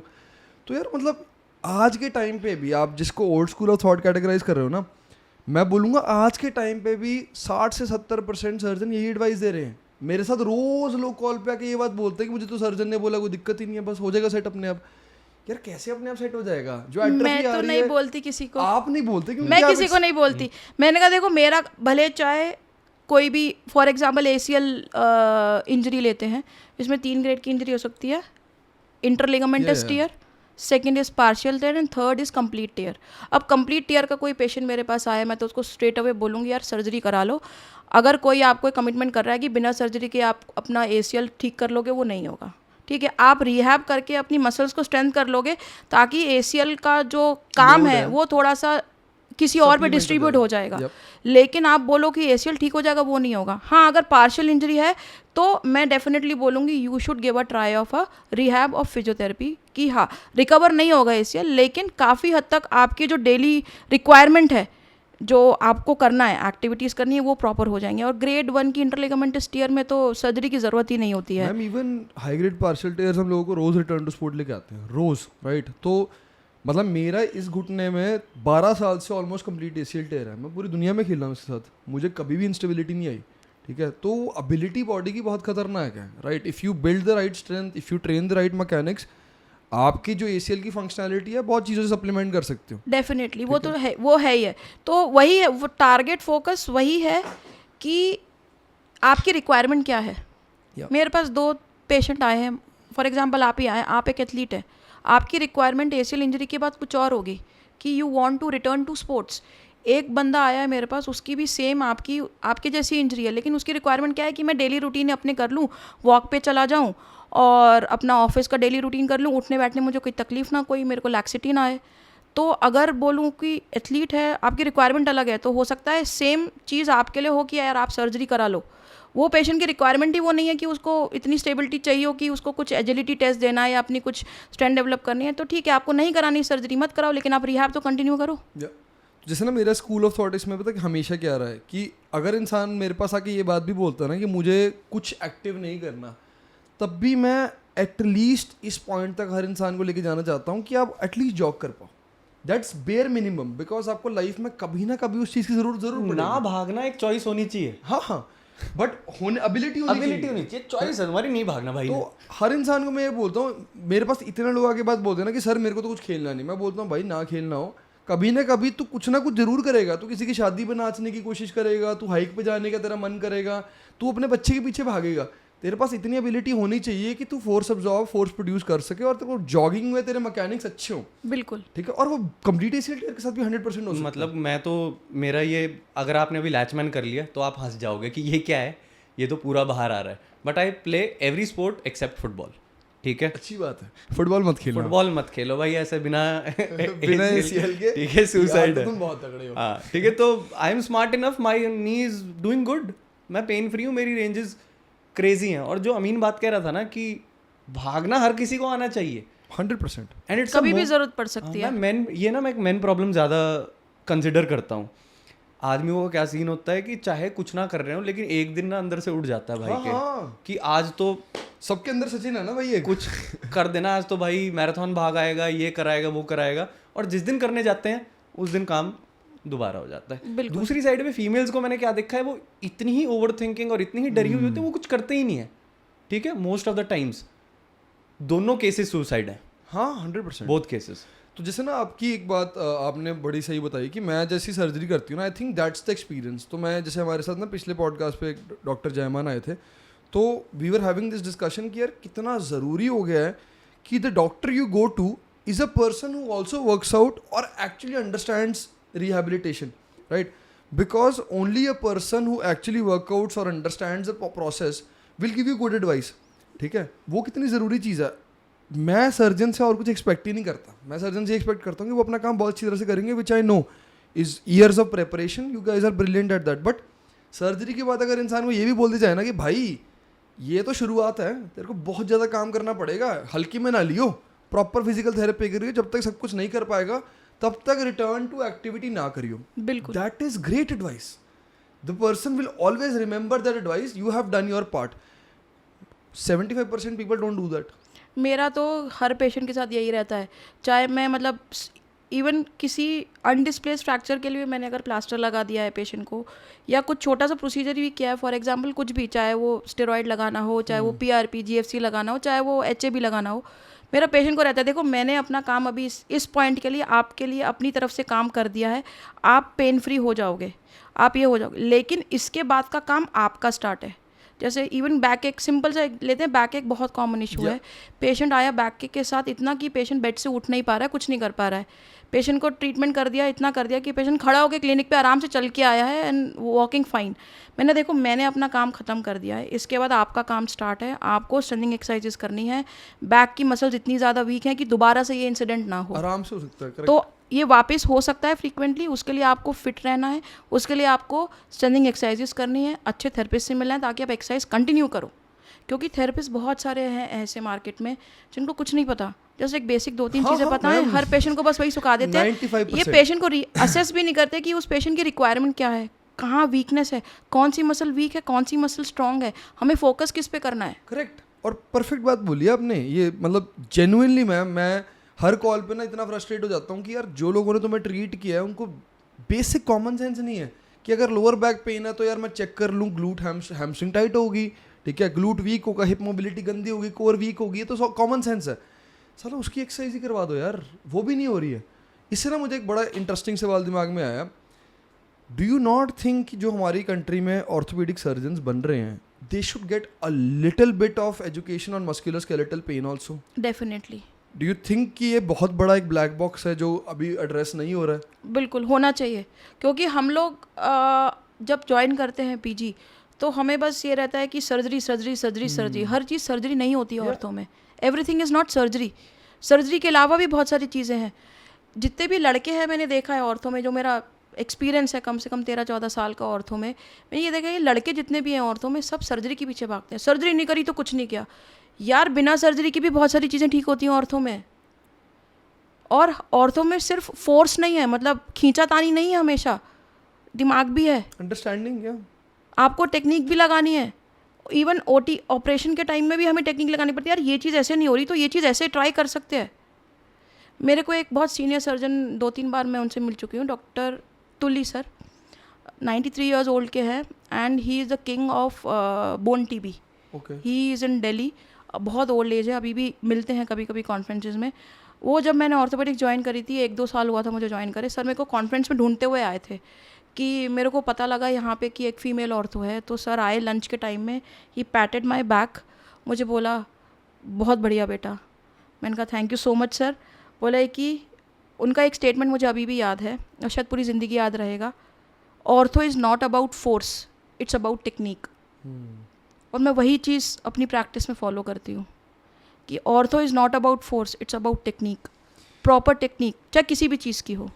आपने एक मल्टीपल इंजरीज से रिकवर किया है. आपकी सर्जरी भी हुई है, आपके एक पैर में PCL टेयर, मैंने इसका टेयर बताया आपने. बीइंग एन ऑर्थोपेडिक सर्जन जिसकी सर्जरी हुई है, उसने मल्टीपल इंजरीज से रिकवर किया है. फिजियोथेरेपी और फिटनेस ट्रेनिंग की क्या इंपॉर्टेंस रही है आपकी लाइफ में? मैं झेल चुकी उस चीज़ को. आपको पता है कि मैं भूल चुकी थी कि मैं दौड़ना किसे कहते हैं. मेरे को डर लगता था कि यार मैं तो स्पोर्ट्स पर्सन हूँ, मैंने कुछ टाइटल्स भी मिल चुके हैं, लेकिन वो ओपनली नहीं है क्योंकि उस टाइम पे हमारे यहाँ स्पोर्ट्स का इतना कुछ था नहीं. तो न्यूज़पेपर में आया है, कटिंग आया है, न्यूज़पेपर की हेडिंग्स हैं मेरे पास, कटिंग्स हैं लगा के, लेकिन सर्टिफिकेट कभी नहीं मिला उस टाइम पे क्योंकि सर्टिफिकेट्स वो बेच दिए जाते थे. हमारा सर्टिफिकेट किसी और का नाम लिख के किसी और को पैसे में बेच दिया, हमारा केवल न्यूज़पेपर में नाम रह गया बस. तो पता है कि लाइफ में कुछ अगर आपको कभी भी ज़रूरत पड़े तो मतलब एक अंदर है कि नहीं खेलना है यार। अभी भी मैं कभी कभार क्रिकेट खेलती हूँ तो नहीं यार, अगर मैं कभी कभी नी मेरा दिक्कत करता है एकदम से, जैसे जिम वगैरह ना जाओ, प्रॉपर ना करो, ब्रेक हो जाए जिम में, तो नी कभी कभी झटका दे देता है मेरा, कभी कभी एकदम पेन हो जाता है, लॉकिंग हो जाती है, तो फिर लगता है कि नहीं यार रूपाली कुछ करना है। अगर ढंग से खेलना है, इवन नॉर्मल डेली रूटीन भी करना है और इवन हल्का खेलने भी जाना है ना, तो आपको एक्सरसाइज करनी पड़ेंगी प्रॉपर। तो प्रॉपर एक्सरसाइज के लिए अभी उतना टाइम नहीं है कि किसी थेरेपिस्ट के पास जाएं या फ़ोन पे, क्योंकि ना मेरे पास टाइम है ना थेरेपिस्ट के पास इतना टाइम है जो कि मुझे वो फ्री में कंसल्टेशन देगा। तो आजकल ऑनलाइन प्लेटफॉर्म्स इतने सारे हो गए हैं कि आप ही का ही है ग्रैनिमल्स, आप का मैं इंस्टाग्राम से ज़्यादा लंबे समय से तो नहीं, लेकिन हाँ पिछले 4-5 महीने से फॉलो कर रही हूँ। तो कंटेंट कुछ उसमें इतने सारे हैं कि अगर आपको थोड़ा बहुत नॉलेज है, जैसे मैंने ऑर्थो का तो नॉलेज है, ये थोड़ा फिजियोथेरेपी भी हम थोड़ा पढ़ते ही है, देखते भी हैं थेरेपिस्ट कैसे कराते हैं, प्लस उसके अलावा पर्सनल ट्रेनर भी लगाया था, तो उससे थोड़ा बहुत बेसिक नॉलेज है कि अपने आप को तो एटलीस्ट कर सकते हैं, दूसरे का पता नहीं, खुद को तो ट्रेन कर सकते हैं।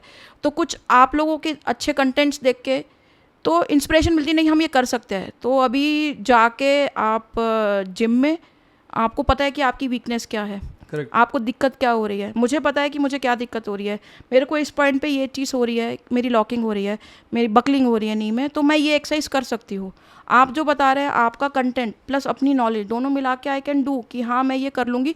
मुझे पता है मैंने 10-15 दिन कर लिया तो मेरा पैर घुटना ठीक हो जाएगा। अगर मैं वो रेगुलरली करती रहूँगी तो आई कैन ऑल्सो प्ले। अभी ज़्यादा नहीं खेल रही हूँ, क्रिकेट ही खेल रही हूँ, नहीं महीने में 1-2 बार ही जाती हूँ संडेज खेलने। मुश्किल है, इतना इजी नहीं है इंजरीज के बाद। बीइंग एन ऑर्थो आपने फिजियो को भी पैसे दिए हैं, आपने फिटनेस ट्रेनर को भी पैसे दिए हैं, क्या ये चीज़ है आपकी ईगो पे नहीं हिट की?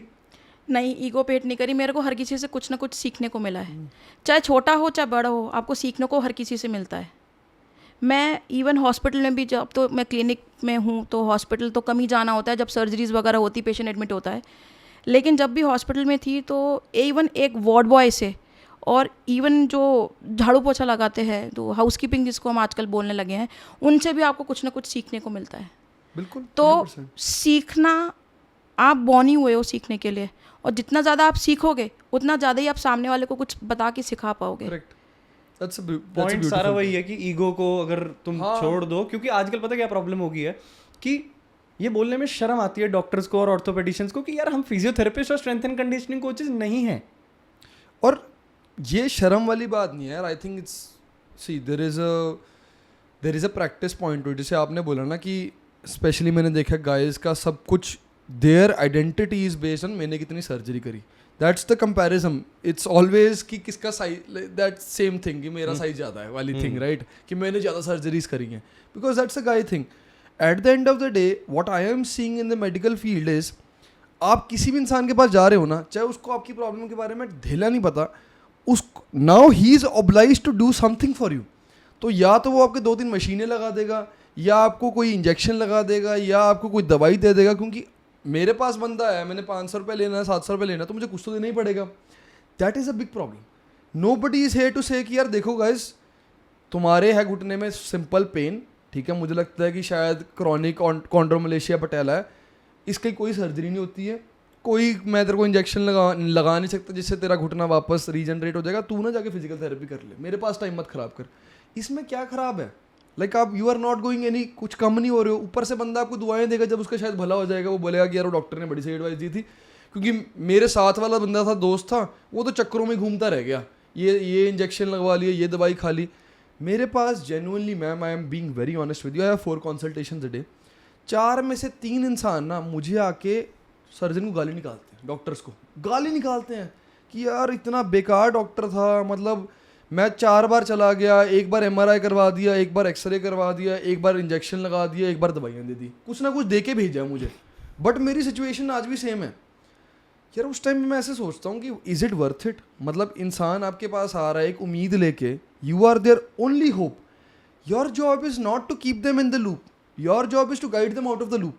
कि यार भाई दोस्त कुछ नहीं है, मेरे को नहीं लगता तेरा ACL टेयर है, मेरे को लगता है कि सिंपल तेरा ओवरलोड हो रहा है, ठीक है, जा एक बढ़िया फिजिकल थेरेपिस्ट के पास जा, 2-3 महीने बढ़िया काम कर प्रोग्रेसिवली, ठीक है, सेट हो जाएगा। रूपाली जी ने एक बात बोली थी कि ये इन्होंने पीछे एक जो बात बोली थी कि मैं अपना काम करके सबसे पहली चीज यही बताती हूँ कि मेरा काम हो गया, मेरा काम हो गया, अब आपका काम चालू है और आपको अपना काम अगर खुद कर सकते हो तो बहुत अच्छा है, नहीं कर सकते हो तो भैया फिजियोथेरेपिस्ट से कंसल्ट करो, फिजियोथेरेपिस्ट से स्ट्रेंथ अपनी नी में लाओ, ठीक है। अगर आपका पेन, जैसे आपने बोला इंजेक्शन वगैरह लगा लिया, मेरे पास इतने सारे लोग आते हैं कि मैम हमने ये इंजेक्शन लॉन्च किया है, हमारी ये कंपनी है, ये इंजेक्शन दे रही है। मैंने कहा अच्छा ठीक है इंजेक्शन दे रही है, आपकी कंपनी ने का कोई रिहैब प्लान बनाया है? मान लो आपकी कंपनी आई है जीएफसी लेके, मैंने कहा ठीक है जीएफसी है, आपने इसमें ये तो सारा पूरा मेरे को पूरा पर्चा खर्रा बना के दे दिया, उसमें लिख दिया कि जीएफसी किस किस में यूज़ होता है, कैसे यूज़ है, इसका काम क्या होता है। मैंने इसके बाद आपने रिहैब लिखा हुआ है इसमें कुछ, कि मैंने डे 1 पे पेशेंट को जीएफसी लगाया, बोलते हैं कि जीएफसी 3 लगाने होते हैं 1-1 महीने के गैप पे, तो आप पेशेंट को इसके बाद क्या रिहैब कराना है, आपके पास है कोई प्रोटोकॉल? नहीं मैम नहीं है। आपके पास है? मैंने कहा मेरे पास तो है, मैं तो पेशेंट को देती भी हूँ कि आपको जीएफसी लगाया है, आपको इनिशियली 5 डेज़ क्या करना है, उसके बाद नेक्स्ट 5 डेज़ क्या करना है, 2 वीक्स का प्लान है, ये 4 वीक्स का प्लान है, ये 6 वीक्स का प्लान है, ये 2 मंथ्स का प्लान है। जब आपका लास्ट इंजेक्शन जीएफसी लगेगा, आपकी ये स्ट्रेंथ डेवलप हो जानी चाहिए, उसके बाद आपको करना है। मेरे पास तो पूरा प्लान है, चाहे मैं जीएफसी कहीं भी लगाऊँ, ये मेरा प्लान है। मैम आप प्लीज़ हमारे लिए प्लान बना दो। मैं बनाऊँ क्यों प्लान? मैंने कहा मेरा प्लान है, मैं अपने पेशेंट्स पे इसको फॉलो करूंगी, मैं अपने पेशेंट्स को ये चीज़ समझाऊंगी और अपने पेशेंट्स को लिख के दूंगी ताकि वो थेरेपिस्ट के पास जाए। मैं उस चीज़ की एक्सपर्ट नहीं हूँ। फिजियोथेरेपी मेरे को बेसिक नॉलेज है क्योंकि हम वो पढ़ते हैं, क्योंकि हमें एग्जाम में आता है क्वेश्चन लिखने के लिए फिजियोथेरेपी का, तो हम लिखते हैं क्वेश्चन, इसलिए पढ़ते हैं। पतली सी बुक होती है फिजियोथेरेपी की, पढ़ते हैं, लेकिन डिटेल नॉलेज तो नहीं है ना हमारे पास। तो मेरे को ये चीज़ ना बाहर के बारे में बहुत सी लगती है, like in the US, in UAE, मैं दोनों जगह डॉक्टर्स के पास गया हूँ, वो अपना काम करते सारे बोल देते हैं कि भाई हमारा काम हो गया, now find a good person who can take you forward. हमारे इंडिया में लोगों को ये बोलने में बहुत शर्म आती है। मेरे को तो बिल्कुल शर्म नहीं आती, क्योंकि आप, that's why we are having this conversation, इसीलिए आप हमारे साथ हो, because people need to hear your school of thought and understand कि भाई डॉक्टर की ये टेरिटरी है। If it is a good doctor, अगर उस डॉक्टर की इंटेंशन अच्छी है तो बियॉन्ड देयर एक्सपर्टीज उनकी गाइडेंस बहुत अच्छी मिलेगी आपको, वो आपको बता देंगे कि आपको क्या करना चाहिए आगे। That is a very important part of that process. मेरा तो पेशेंट मेरे पास आता है तो मुझे बस पेशेंट को ये चीज़ कन्विंस करनी है, ये चीज़ समझाना है। मतलब मेरे स्कूल ऑफ थॉट भी यही है कि मेरे को पैसा कमाना है, लेकिन गलत तरीके से पैसा नहीं कमाना। किसी भी पेशेंट को गलत एडवाइस नहीं देनी। मान लीजिए किसी का ग्रेड 1 का ACL टीयर है या ग्रेड 1 या ग्रेड 2 की ऑस्टियोआर्थराइटिस है, उसको मैं सर्जरी करके कर दूँ, वो मुझे नहीं करना। पेंडोरास बॉक्स खोल दिया मैडम, वो मुझे नहीं करना।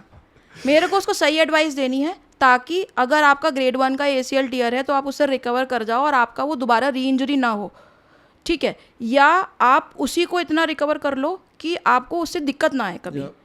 अब सर्जरी में लैंड अप ही ना हो। पता है मेरे को सर्जरी करवाओगे मुझे पैसा मिलेगा, लेकिन वो गलत तरीके का पैसा मुझे नहीं चाहिए। ये ऐसे ही अर्थराइटिस के लिए भी है। सेम ग्रेड 1 ग्रेड 2 की अर्थराइटिस को TKR मतलब नी रिप्लेसमेंट नहीं ज़रूरत है, मत करो।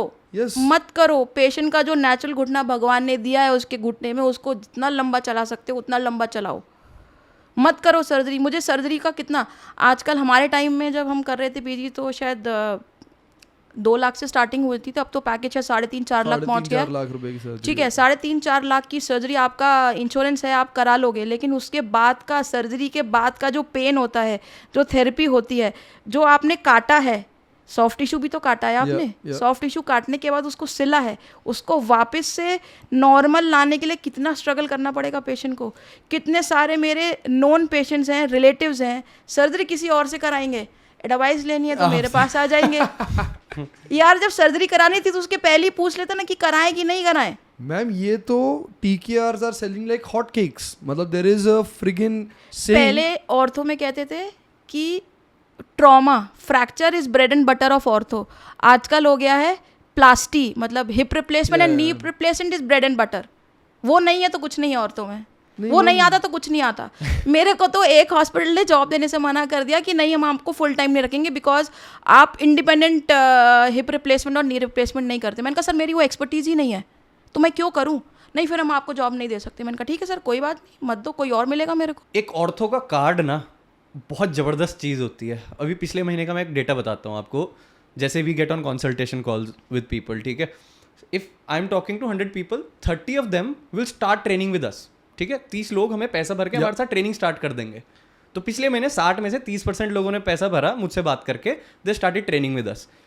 एक ऑर्थोपेडिक सर्जन है हमारे, बहुत खास हैं, उन्होंने 4 लोगों के कार्ड पे, बड़ा फनी है, कार्ड पे क्या करता है वो, नाम लिख देता है मेरा सिद्धू और नंबर लिख देता है, 4 में से 4 लोगों ने पैसे भरे हमें, ठीक है।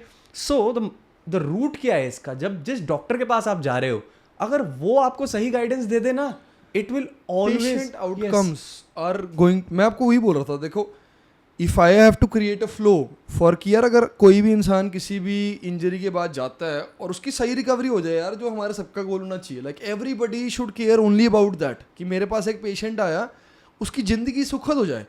तो उसमें ना ये बहुत बड़ा फैक्टर है कि आपका जो ऑर्थोपेडिक सर्जन है उसको पहली बात तो कम से कम बेसिक अंडरस्टैंडिंग हो फिजिकल थेरेपी की, ताकि वो आपको बता सके कि भाई देख 3 महीने लगेंगे, अभी तू इस चीज़, तेरे को फंक्शनल चीज़ों में भी पेन है, अगर तेरे को खेलना है तो तेरे को 6 महीने लगेंगे, भाई बहुत बहुत दूर की बात है, इतनी जल्दी नहीं तू आ रहा।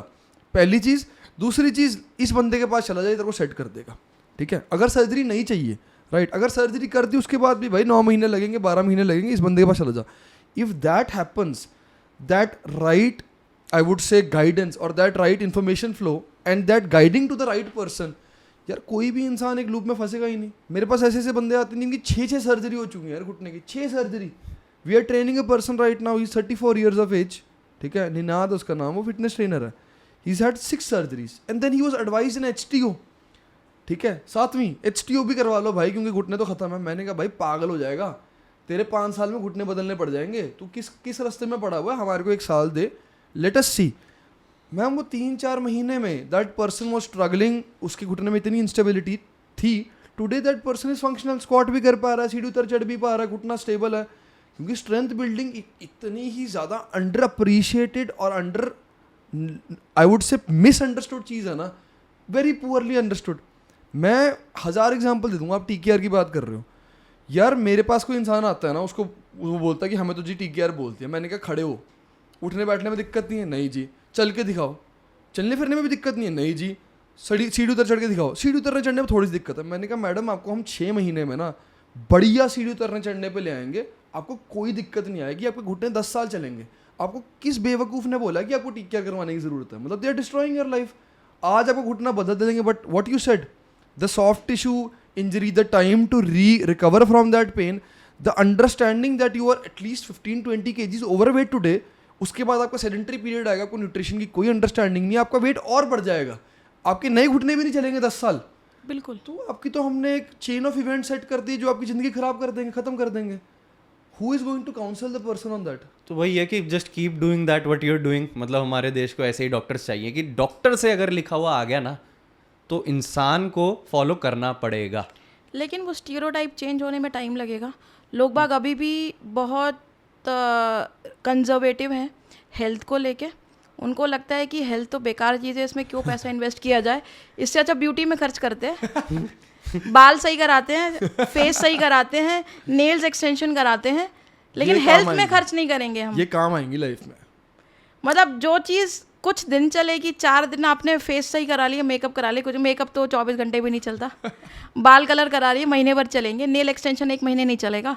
अगर आप डॉक्टर के पास जाके दिखा के प्रॉपर दवाई ले लो किसी चीज़ की, फॉर एग्जाम्पल छोटी सी चीज़ है, किसी को B12 D3 विटामिन B12 और D3 की डेफिशिएंसी है, पेशेंट को पता है D3 की कमी है, वो 60K का टैबलेट या शॉट आता है वो लेना है, 4 हफ्ते लेंगे ठीक हो जाएंगे। अरे पहले ये तो टेस्ट आपने करा लिया, कितना है, आपने दवाई भी ले ली, 30 से कम है, आपने मेडिसिन भी स्टार्ट कर दी, लेकिन कितने दिन दवाई लेनी है आपने पूछा किसी से? अरे डॉक्टर के पास जाके क्या करेंगे, 600 500 700 रुपये ले लेगा हमसे, सिर्फ ये बताने के लिए कि कितने महीने कितने हफ्ते खानी है दवाई। आपने अपनी मर्जी से कभी 4 हफ्ते खा ली, कभी 6 हफ्ते खा ली, नहीं आएगा नॉर्मल आपका। उसका एक पर्टिकुलर टाइम होता है, इतने लंबे समय तक खानी, फिर आपको मेंटेन भी करना है उसको। करेक्ट। कौन खर्च करे पैसा इतना? मैम तभी, to be very honest, that is why we are doing this podcast. मतलब इतनी बातें हैं ना, जब आप कोई भी बात करो ना, 5 बातें मेरे दिमाग में और आ रही हैं कि यार ये बात भी बोलनी ज़रूरी है। आपने बोला people prefer beauty, a frigging thing that is not going to last. ठीक है, सबके मुंह पे झुर्रियाँ आनी है, सबके शरीर को, मतलब at a certain level people stop having pride over there beauty. जानी है, सबकी जानी है। ब्रायन जॉनसन का भाई कंटेंट वायरल हो रहा है, अभी उसके फॉलोअर्स आ जाएंगे ब्रायन जॉनसन की तो सीधा सा फंडा ये है। मेरी दूसरी बात जो मैं आपसे सुनना चाहता हूँ या समझना चाहता हूँ कि यार पेशेंट या इंसान को हम कैसे इनेबल करें कि भाई शरीर का ध्यान दे, कसरत कर, अच्छा खाना खा, वो एजुकेशन के लिए क्या करना पड़ेगा? मारना पड़ेगा लोगों को, काउंसिल क्या और करें? आप जैसे इन्फ्लुएंसर्स यही काम कर रहे हैं ताकि डॉक्टर को भी सपोर्ट मिले पेशेंट को समझाने में, जो पब्लिक की, जो लोगों की थिंकिंग है वो चेंज करने के लिए। थोड़ा हेल्थ को ध्यान दो, थोड़ा जो प्रॉपर है उस पर ध्यान दो। आपको ये दिक्कत है, इसके लिए ये चीज़ करो, घर में मत बैठो। करेक्ट। 300 आप लाखों में कमा रहे हो, किसी थेरेपिस्ट को अगर आप 2,500 रुपये 2.5 घंटे के सेशन के दे दोगे तो क्या चला जाएगा? आप एक पिज़्ज़ा वाले की दुकान पे जाके 2-3 हज़ार रुपये का पिज़्ज़ा एक ही बार में ऐसे ही खा जाते हो, कोल्ड ड्रिंक के साथ, वो भी तो वो आपकी हेल्थ को क्या कर रहा है? खराब कर रहा है। कोल्ड ड्रिंक तो आपके शरीर के लिए बिल्कुल ही खराब है। और आप वही चीज़ अगर किसी एक थेरेपिस्ट को या किसी एक फिटनेस ट्रेनर को या किसी एक स्ट्रेंथ एंड कंडीशन वाले को या एक अच्छे बायोमैकेनिक्स वाले को या अच्छे एक डॉक्टर को दे के अपने लिए कुछ ज़्यादा अच्छा कर सकते हो। मैं आपको एक बड़ी फनी स्टोरी सुनाता हूँ। अभी 3-4 दिन पहले कॉल पे क्या हुआ मेरे साथ, एक योगा एंड मेडिटेशन कोच थे, उनके नी में प्रॉब्लम है, ठीक है, वैसे फिट एंड फाइन है, सारे योगा कोचेस की घुटने, ठीक है, हाँ, क्योंकि they don't do strength training, ठीक है। तो हमारी बात हुई, मैंने रूट कॉज में गया प्रॉब्लम की कि आपको ये चीज़ें करनी चाहिए। Then see we take money and we train people. हम भी पैसा कमाते हैं, सबको ये समझना पड़ेगा। फ्री कंटेंट तो यार सोशल मीडिया पे डाला, बढ़िया पैसे कमाते हैं, ठीक है, हम बढ़िया पैसे कमाते हैं, ठीक है। मैंने उनको बताया कि हम we don't have a monthly और 2 month thing, we start with 3 months because nothing will change in 4 weeks 6 weeks। हम नहीं करते। आई टोल्ड हर कि यार 3 महीने का हम इतने पैसे लेते हैं, हमारी प्रोसेस ऐसे काम करती है, 6 महीने का इतना, 9 महीने का इतना, 12 महीने का इतना। वट हैपेंड इज वो खुद भी एक फिटनेस योगा मेडिटेशन कोच है। शी सेड कि यार ये महंगा है। मैंने कहा इट्स ओके, कोई भी कहता है महंगा, आई नेवर पुश बैक, आई से इट्स ओके, क्योंकि मारुति और रोल्स रॉयस में हमेशा फ़र्क रहेगा, सबसे पहली चीज़। दूसरी चीज़ जो it is what it is. Yes, मुझे पता है किस चीज़ पे हंसी आ गई and I literally laughed. She asked कि बालों के लिए क्या करते हो यार, शैम्पू कौन से लगाते हो? मैंने कहा क्या आप घुटने के लिए नहीं आए थे? घुटने के लिए नहीं आए थे, ठीक है। मैंने लिटरली पता क्या किया, मेरे पास रिकॉर्डिंग भी है उस कॉल की, पीछे ना मसाज करवाता हूँ ना, तो ऑलिव ऑयल की बोतल पड़ी थी, मैंने ना उसका कवर किया रैपर। मैंने कहा ये मैंने 15 साल से बालों पे तेल नहीं लगाया है। मैंने कहा ये बहुत एक सीक्रेट चीज़ है, मैं ये यूज़ करता हूँ, ठीक है, और 10,000 रुपये की बोतल है ये, लेकिन इसके बाद बाल आपके ऐसे हो गएंगे। शी सेड इसका लिंक ज़रूर भेज देना। देख रहा हूँ। And she followed up over email. मैंने नंबर नहीं दिया था, उसने ईमेल पे फॉलो अप किया मुझसे, बट मैंने नहीं भेजा। भाई साहब तो ये तो बात सही होगी जो मैं बोल रही हूँ, beauty over health. I replied कि भाई आई वाज किडिंग। आप हाल देख लो लोगों का यार, मतलब जो चीज़ चलनी है उसके ऊपर कोई ध्यान नहीं है, जो चीज़ नहीं रहनी है उसके ऊपर पूरा ध्यान है, because it is all about perception. मतलब बिकता क्या है, दिखता क्या है। और हमने तो कभी मतलब किसी इस चीज़ पे कभी ध्यान ही नहीं दिया मैडम कि यार ये चीज़ ना दिखने में अच्छी लगेगी तो इसको पहन लेते हैं। हमने तो यार सच कि भाई ये चीज़ करनी चाहिए, ठीक है, नंगे पैर कर रहे हैं वर्कआउट, देख लो कोई महंगे जूते नहीं है हमारे पास, ठीक है, वही निक्कर और देसी सी ग्रैनिमल्स की टी-शर्ट में कर रहे हैं। फोकस करो कि जो हम कर रहे हैं उस पर, that's all that matters, right. So ये सारी चीज़ें अपनी जगह है। आप बताओ कि एक डॉक्टर के लिए खुद एक्टिव रहना कितना ज़रूरी है, क्योंकि व्हेनेवर एक ऐसा डॉक्टर जो खुद वर्कआउट करता नहीं, खुद कभी डेडलिफ्ट मारी नहीं, वो बोल दे कि डेडलिफ्ट बुरी है, ठीक है, वो बेटर है, या फिर एक जो वर्कआउट करता हुआ डॉक्टर है, मुझे लगता है वो कभी बोलेगा ही नहीं कि डेडलिफ्ट मारनी बुरी है। जो पेशेंट को बोल रहा है कि फॉर अब डेडलिफ्ट की बात करिए, उसको पता ही नहीं कि डेडलिफ्ट होती क्या है, डेडलिफ्ट कैसे करी जाती है, किस पोजीशन में होती है, कौन सी मसल को वो ट्रेन करेगी, कौन सी मसल को स्ट्रेंथन करेगी। जब उसको पता नहीं तो वो बोल कैसे सकता है उसके बारे में। बिल्कुल, तो यही चीज़ मतलब आप एक डॉक्टर के लिए कितना इंपॉर्टेंट है वर्कआउट करना। इम्पॉर्टेंट है क्योंकि अगर आप एक ऑर्थो हो तो वर्कआउट आपको खुद हेल्प करेगा अपने पेशेंट को ट्रीट करने के लिए, 100%। क्योंकि आपको पता है कि आप किस पार्ट का वर्कआउट कर रहे हो। इवन बैक को ही आप ट्रेन कर रहे हो अपने, तो बैक में कौन कौन सी मसल्स हैं आपको पता है, बिकॉज आपने एनाटमी पढ़ी हुई है। एनाटमी तो हर डॉक्टर ने पढ़ी है, बेसिक होता है ये। ऑर्थो की अगर बात करूँ तो ऑर्थो ने एक और अच्छे से पढ़ी हुई एनाटमी, मस्कुलोस्केलेटल एनाटमी, तो आपको पता है कि कौन सी मसल का क्या काम है, वो कैसे काम करेगी, उसको स्ट्रेंथ कैसे करेंगे, वो कॉन्ट्रैक्ट होगी तो क्या होगा, रिलैक्स होगी तो क्या होगा।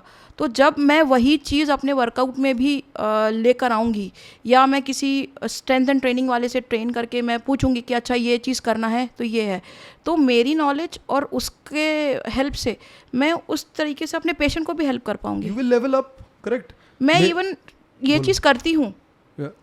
मैं पेशेंट को किसी भी कंप्लेन से आता, आपका भी रिसेंटली शायद एक एंकल रिहैब का वीडियो आया है यूट्यूब पे भी और इंस्टा पे भी है। यूट्यूब पे बहुत अच्छे कंटेंट डालते हैं, फॉलो कर लो। तो मेरे पास एंकल स्प्रेन के काफ़ी पेशेंट्स आते हैं, ठीक है, और वो ऐसे आते हैं कि कोई तुरंत ही आ जाता है लगने एंकल स्प्रेन होने के बाद, मोच आ गई दिखाने आ गए कि 10 दिन से, कोई 10 दिन बाद आता है, कोई महीने भर बाद आता है, कोई 2 महीने बाद आता है।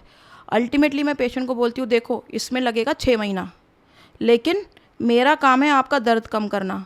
अल्टीमेट गोल क्या है? एक्सरसाइज करना। वो एक्सरसाइज आपको करनी है, मैं नहीं कराऊंगी, ठीक है, वो एक्सरसाइज आप करोगे, मैं आपको गाइडेंस दे दूंगी किससे करानी है, मतलब थेरेपिस्ट से करानी है, किस तरीके का थेरेपिस्ट आप चाहोगे वो मैं आपको बता दूंगी।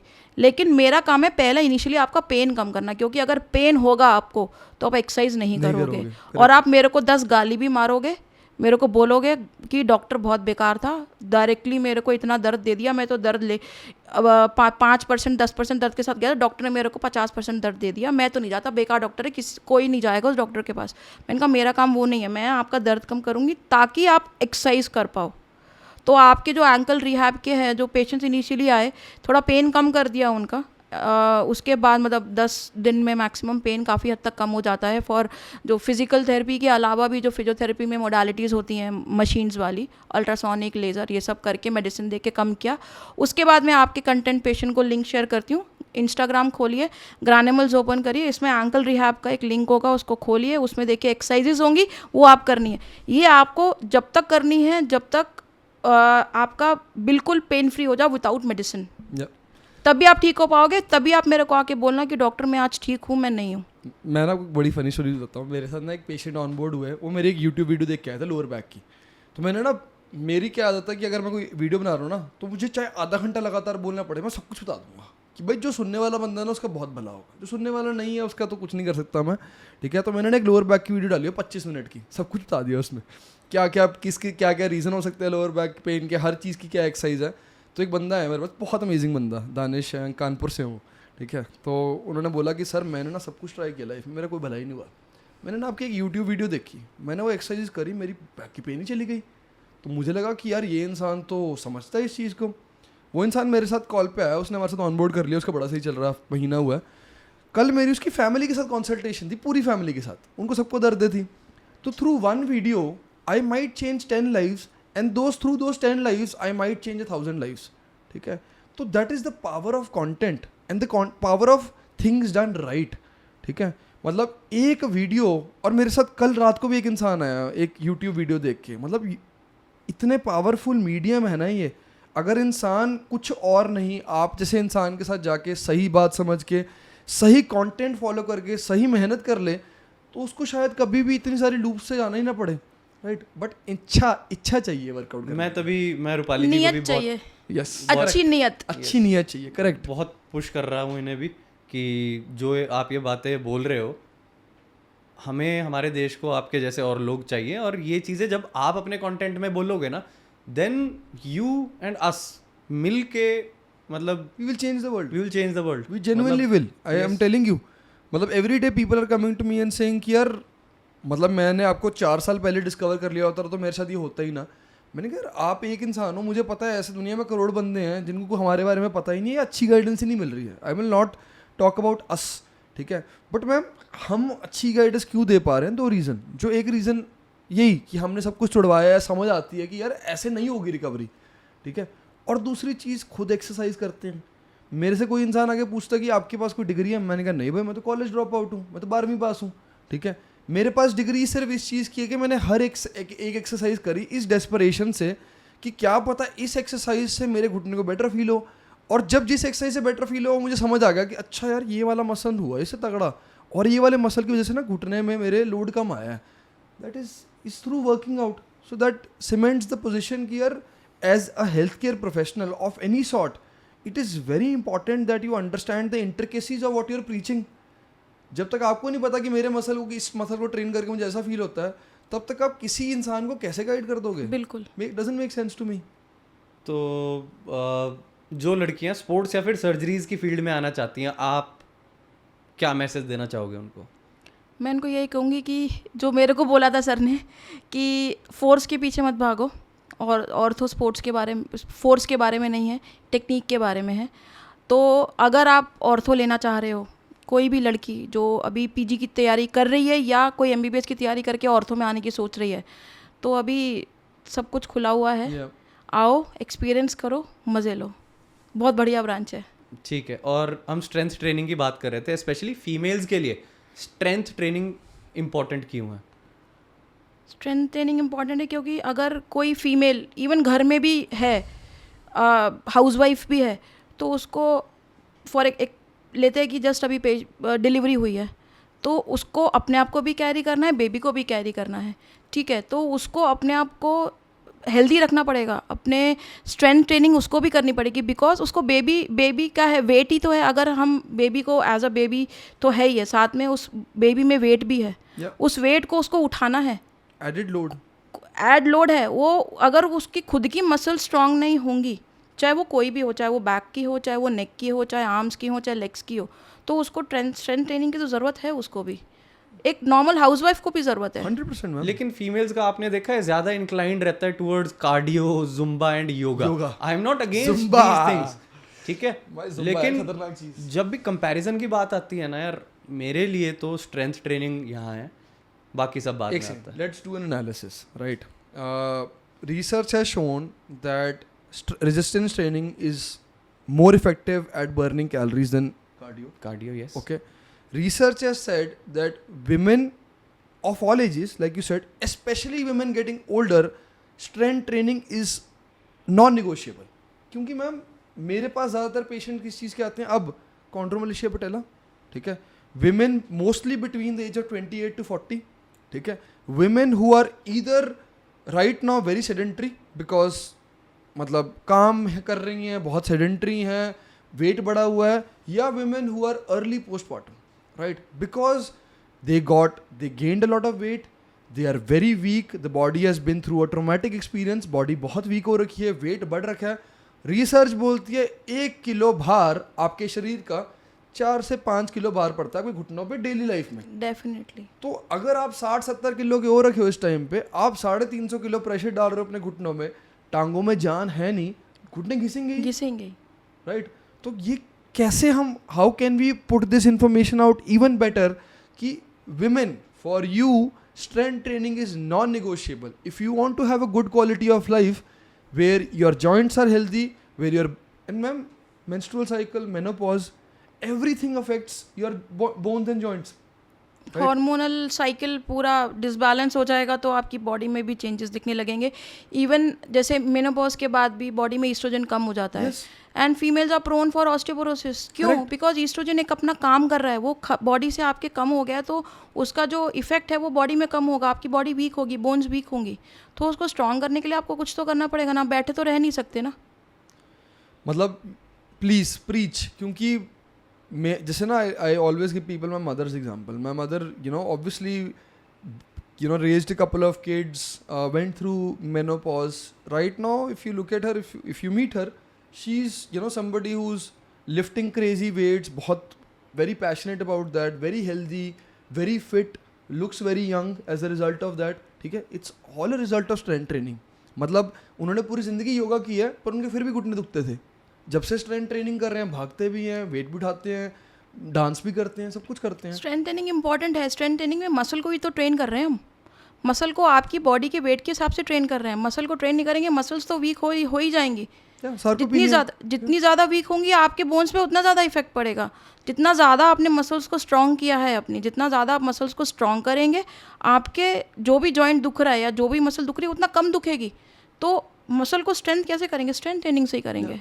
मतलब फीमेल्स को लगता है कि स्ट्रेंथ ट्रेनिंग में सिर्फ वेट उठाना है, वेट उठाना नहीं है. करेक्ट, मैं ये बोल रेजिस्टेंस भी है. First is resistance, do exercises against resistance. पहले अगेंस्ट रेजिस्टेंस में ग्रेजुअली रेजिस्टेंस को बढ़ा के आप एक्सरसाइज करिए। जब आप एक पर्टिकुलर रेजिस्टेंस पे आ जाएंगे तो आप उसके बाद आगे क्या मसल को आगे कैसे स्ट्रेंथ करोगे, आप प्रोग्रेस कैसे करोगे। तो then you have to add weight. तो वेट भी एकदम ऐड नहीं करोगे, you have to gradually increase the wait.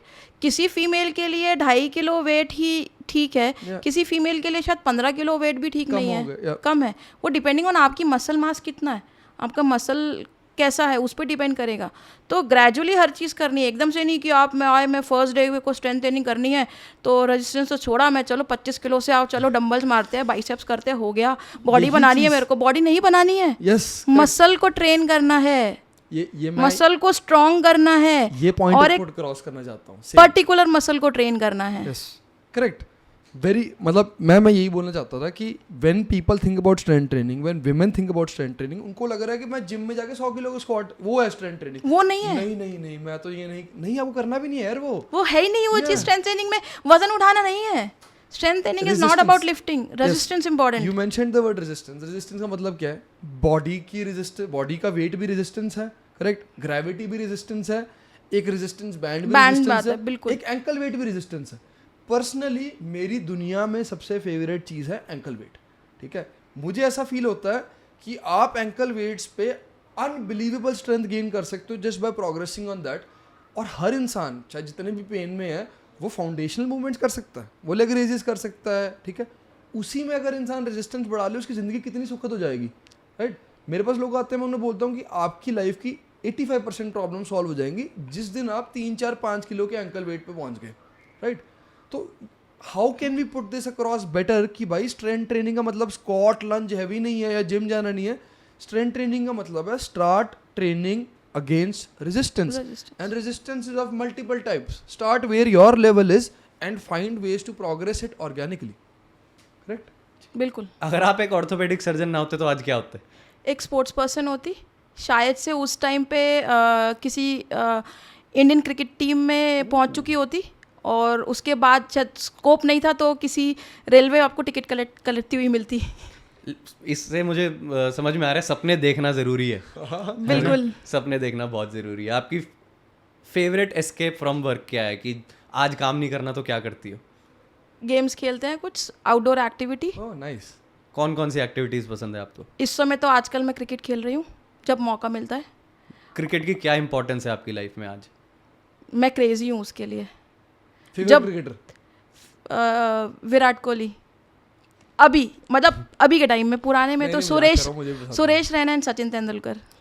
ठीक है, हमारी जनरेशन। आपने जो किया ना, क्योंकि करंटली जो अभी करंट जनरेशन वाले हैं वो विराट कोहली। हमारे टाइम का सुरेश रैना, सचिन तेंदुलकर, मैं युवराज सिंह। क्रिकेट चल रहा हो ना टीवी पे तो मैं ऐसा होता हूँ, यार कितना नकली लग रही है यार ये गेम। मतलब बॉलर इतने बेकार हो रखे हैं, छक्के पड़ते रहते हैं, ये पत्थर पड़वाएगा हम पे। ये व्यूज आएंगे। आपकी फेवरेट चीट मील कौन सी है? चाइनीज में क्या? मोमोस। मैं भी ये बनाता है। इसका मैं आपको दिखाता हूँ, इसका स्टॉल है एक जगह पे। कोई एक ऐसा मिथ जो आप ऑर्थोपेडिक वर्ल्ड से हटाना चाहते हो? फीमेल्स। वेरी यार वेरी डीप। ठीक है, बैक पेन या नी पेन, कौन सा ज्यादा कॉमन केस आता है आपके पास? Back pain. गोल्डन एडवाइस जो आप बैक पेन वालों को देना चाहोगे? एक बार पेन खत्म हो जाए उसके बाद स्ट्रेंथ ट्रेनिंग स्टार्ट करो। ठीक है, नी पेन बैठना कम कर दो भाइयों, वेट उठाना आगे झुक के, जब तक स्ट्रेंथ ट्रेनिंग ना हो तब तक ट्राई भी नहीं करनी है। करेक्ट। सर्जरी करने में मजा आता है? बहुत। क्या बेस्ट पार्ट लगता है सर्जरी का? सर्जरी में सबसे पहले नाइफ लेके ओपन करना, उसके बाद सोचना कि अंदर अब क्या होगा, अंदर क्या होगा। About this for a long time, बहुत बार सोचा मैंने इस बारे में कि अगर मैं ये काम कर रहा होता तो क्या मुझे इसमें मजा आता। I am still not sure, मुझे देखनी पड़ेगी एक बार सर्जरी इन पर्सन टू सी कि हाउ आई फील। पहले आपको चेक करना पड़ेगा कि ब्लड से डर तो नहीं लगता देख के, जब ज्यादा ब्लड निकलता है। मेरे लाइफ में मुझे डर नहीं लगता। ऑपरेशन थिएटर का डर थोड़ा अलग होता है। मैंने जैसे अगर मेरे सामने ना कोई वीडियो आ जाए जिसमें प्रॉपर वो काट रहे हैं, खून निकल रहा है, तो I make myself sit through it because for me I guide people on this. तो मेरे को देखने में काफ़ी कंफर्टेबल है वो चीज़। तो मैं काफ़ी लाइक मे बी इलीगल तो नहीं है कि मैं देख सकूंगी सर्जरी। मेरे साथ कुछ लड़के थे मेडिकल में ही जो ब्लड देख के बेहोश हो जाते थे. वो वहाँ पे पत्ते शो जाते हैं कि कौन कर सकता है कौन नहीं कर सकता है. आई थिंक दैट्स अ गट तो हम चेक. सर्जरी की बात कर रहे थे, क्या थ्रिल आता है सर्जरी में? मतलब लगता है कि क्या आगे क्या होगा. Is it like an art? Yes. You are painting your canvas with blood. Yes. और सबसे मुश्किल सर्जरी आपको आज तक कौन सी की है आपने? Femur fracture. Segmental femur fracture. Okay, interesting. Why? मतलब थोड़ा सा डिफिकल्ट था रिडक्शन करना बिकॉज 2 जगह से बोन टूटा हुआ उसको रिड्यूस करके डालना. तो अभी एक्चुअली आई एम नॉट अभी उतना लोअर लिम ट्रॉमा कम करती हूँ. कह लो वो फोर्स आ गई फिर से वही फीमेल मेल वाली बात कि फोर्स चाहिए, स्ट्रेंथ चाहिए, लेकिन अभी इंटरेस्ट ही नहीं है उसमें. Interest ligament injuries, sports injuries और बाकी पीडियाट्रिक में ज़्यादा इंटरेस्ट है. तो ट्रॉमा, पीडियाट्रिक ट्रॉमा ही अच्छा होता है. बच्चों के साथ थोड़ा सा इंटरेक्शन भी अच्छा रहता है. तो बच्चे ज़्यादा प्रेफर करती हूँ मैं देखना, ऑपरेट करना. सबसे ट्रिकी सर्जरी आपको क्या लगता है कौन सी होती है? सारी सर्जरी ट्रिकी होती है. नो मतलब कि यार ये सर्जरी तो होली ग्रेल है, बहुत मुश्किल है, बहुत कॉम्प्लेक्स है, वो तो ऑन टेबल डिसाइड होता है. लगता है देखने में कि बहुत इजी होगा, लेकिन जब टेबल पे पेशेंट को बेहोश करके एनेस्थीसिया वाले ने बेहोश कर दिया, अब सारा कुछ आपके हाथ में है, आपको संभालना है, तब फिर लगता है कि यार हम तो ये सोच के आए थे ऐसे करेंगे, लेकिन वहाँ कुछ होता नहीं है. तब फिर होता है कि यार अब क्या करें. तो पति देव आपके डॉक्टर साहब वो ऐसे हो गया कि हाँ ये तो उनकी तो मुझसे भी तो फाइन सर्जरी है. He is an eye surgeon. उनकी तो मुझसे भी फाइन सर्जरी है. नेक्स्ट आप कब आ रहे हो? अभी कर दो एक और पॉडकास्ट. आज के एडल्ट्स में सबसे ज्यादा कॉमन इंजरी आपको कौन सी देखने को मिलती है? Ankle sprain and knee ligament injuries में ACL एंड मेनिस्कल इंजरीज. तो सबसे ज्यादा प्रैक्टिस में वैसे पेशेंट्स किस चीज के आ रहे हैं आपके पास? Back pain, knee pain. Chondromalacia patellae lower back आता है. कॉन्ड्रोमलेशिया पैटेलिया उतना नहीं है, फीमेल्स आती हैं, लेकिन यंग एज की 30 टू मतलब 25 टू 40 ईयर्स में कॉन्ड्रोमलेशिया मोस्ट कॉमन है फीमेल्स में, लेकिन मेल्स में भी आजकल मिल रहा है. बहुत ज्यादा आ रहा है. मेल्स में भी मिल रहा है. मैम मैं 60% of my consults 40 to 60% are people between 25 to 38 years of age. पहले used to be majorly women, now it is even split. Guys भी बहुत सारे हैं. गाइस भी आ रहे हैं. CMP है. One thing I want to tell people, and CMP अगर किसी इंसान को कॉन्ड्रोमलेशिया पैटेलिया है, क्रॉनिक नी पेन है, the chances of them having lower back pain chronically are very high. Very high. Because same muscles shock absorb करते हैं. Compensations. Posterior chain बहुत weak होती है ना. पोस्टीरियर चेन किसी को पता ही नहीं होता एक्चुअली में क्या होता है, कि ग्लूट्स, हैमस्ट्रिंग्स तो भूल ही जाते हैं लोग कि कुछ है भी, because whenever we see ourselves in the mirror, हम सिर्फ सामने चेस्ट, शोल्डर, क्वाड्स, बंदा काफ देख लेता है. हैमस्ट्रिंग, ग्लूट, लोअर बैक और स्पाइन मुझे लगता है ऐसी चीजें हैं जो लोग भूल जाते हैं. और बिल्कुल मतलब सबसे नुकसान कर रही है. नहीं, काफी बार अगर किसी को लिगामेंट इंजरी है नी में, तो वो हिप भूल जाता है. हिप भूल जाता है, उसकी वजह से नी रिकवर ही नहीं कर पाती है. करेक्ट. लेकिन हमें ओवर कॉम्पनसेट करता रहता है बिकॉज ऑफ बिल्कुल पुअर हिप मैकेनिक्स. ठीक है, तो ये बहुत इंपॉर्टेंट फैक्ट है. और जैसे जब मेरे पास CMP वाला पेशेंट आता है ना, तो मैं 5 चीज़ें बोल देता हूँ कि आपकी काफ और हैमस्ट्रिंग टाइट होगी, आपकी ग्लूट वीक होगी, आपकी हिप मोबिलिटी बहुत गंदी होगी, आपकी कोर स्टेबल नहीं होगी, आपकी कॉर्ड की मसल एंड्योरेंस पुअर होगी. और ये पांचों चीज़ें 99% CMP पेशेंट में ट्रू निकलती हैं. ठीक है, और वही इनके लोअर बैक पेन का रीज़न बनता है. राइट, तो very related things. And I think एक प्रॉब्लम पता है क्या है? एक प्रॉब्लम ये है कि हमने कंटेंट में ये प्रॉब्लम सॉल्व कर दी है कि पहले तक लोगों को पता ही नहीं था कि ये सब है भी क्या. ठीक है, पिछले 2-3 साल में जब लोग से एजुकेटेड हैं, मेरे ग्लूट्स वीक हैं, यस कंटेंट से हमने ये चीज़ बदली है. लेकिन मैं लोगों को ये भी एनकरेज करूंगा, इवन डॉक्टर्स को स्पेशली एनकरेज करूंगा कि उन्हें भी कंटेंट बनाना स्टार्ट करना चाहिए. करेक्ट. ताकि see if doctor Rupali Gupta is in Noida, she is treating patients, people don't know that वहाँ पे कोई है ऐसा इंसान. तो आज की दुनिया में कंटेंट से बड़ी चीज़ कोई है ही नहीं जो आपको सही इंसान से कनेक्ट कर पाए. आई think the stand point is 2 ways to look at it. A lot of doctors are doing it because they feel like it is pertinent to their practice, कि मेरी प्रैक्टिस तभी ग्रो करेगी अगर मेरा कंटेंट ग्रो करेगा, which is correct. Doctors should be doing it in general, that is one reason, but good thought should go out into the world. मतलब I should be educating people, because आप जो बातें ma'am बोल रहे हो ना, it doesn't matter if 50 people or 70 people or 10 new people listen to it, but their life will change. If they listen to it from your standpoint, वो एक इतनी बड़ी बात है ना, क्योंकि वो इंसान फिर सही डिसीजन लेगा, ठीक है. तो I think that is a very good way of putting your thoughts into the world. And also when you are creating content you consistently level up, क्योंकि आपको हर बार नई चीज़ और अच्छी चीज़ बात करनी है. तो अगर आपको लग रहा है ना कि ये पर्टिनेंट टॉपिक है, may be your thought process on it is not complete or well rounded, but you will go and research, you will go and talk to people, and then you will create that piece of content. So you have also leveled up. So yeah, that's very important, I guess. शायद से आपके इस podcast के बाद मुझे भी inspiration थोड़ी मिली है. था करना है कंटेंट, लेकिन अब शायद इसके बारे में ज़्यादा अच्छे से सोचना पड़ेगा. रूपाली जी, मतलब मज़ा ही आ गया बात करके आपसे. मेरे को भी अच्छा लगा. ठीक है. मेरा पॉडकास्ट से पहले मेरी एक्साइटमेंट यही थी, फीमेल ऑर्थोपेडिक सर्जन. हमने कभी, मैं खुद पर्सनली नहीं मिला, कभी सुना भी नहीं था टू बी ऑनेस्ट. तो एक अलग नज़रिया मिला इंजरीज़ को, पेन को, चीज़ों को देखने का. Thank you so much for coming. And हमारा ये सौभाग्य था कि आप यहाँ आए. And thank you so much for calling me. मैं इतने दूर से चल के आई हूँ. और अपने हस्बैंड को भी थैंक यू बोलना चाहूँगी कि वो खुद से बोले कि नहीं, मैं खुद लेके जाऊँगा तेरे को.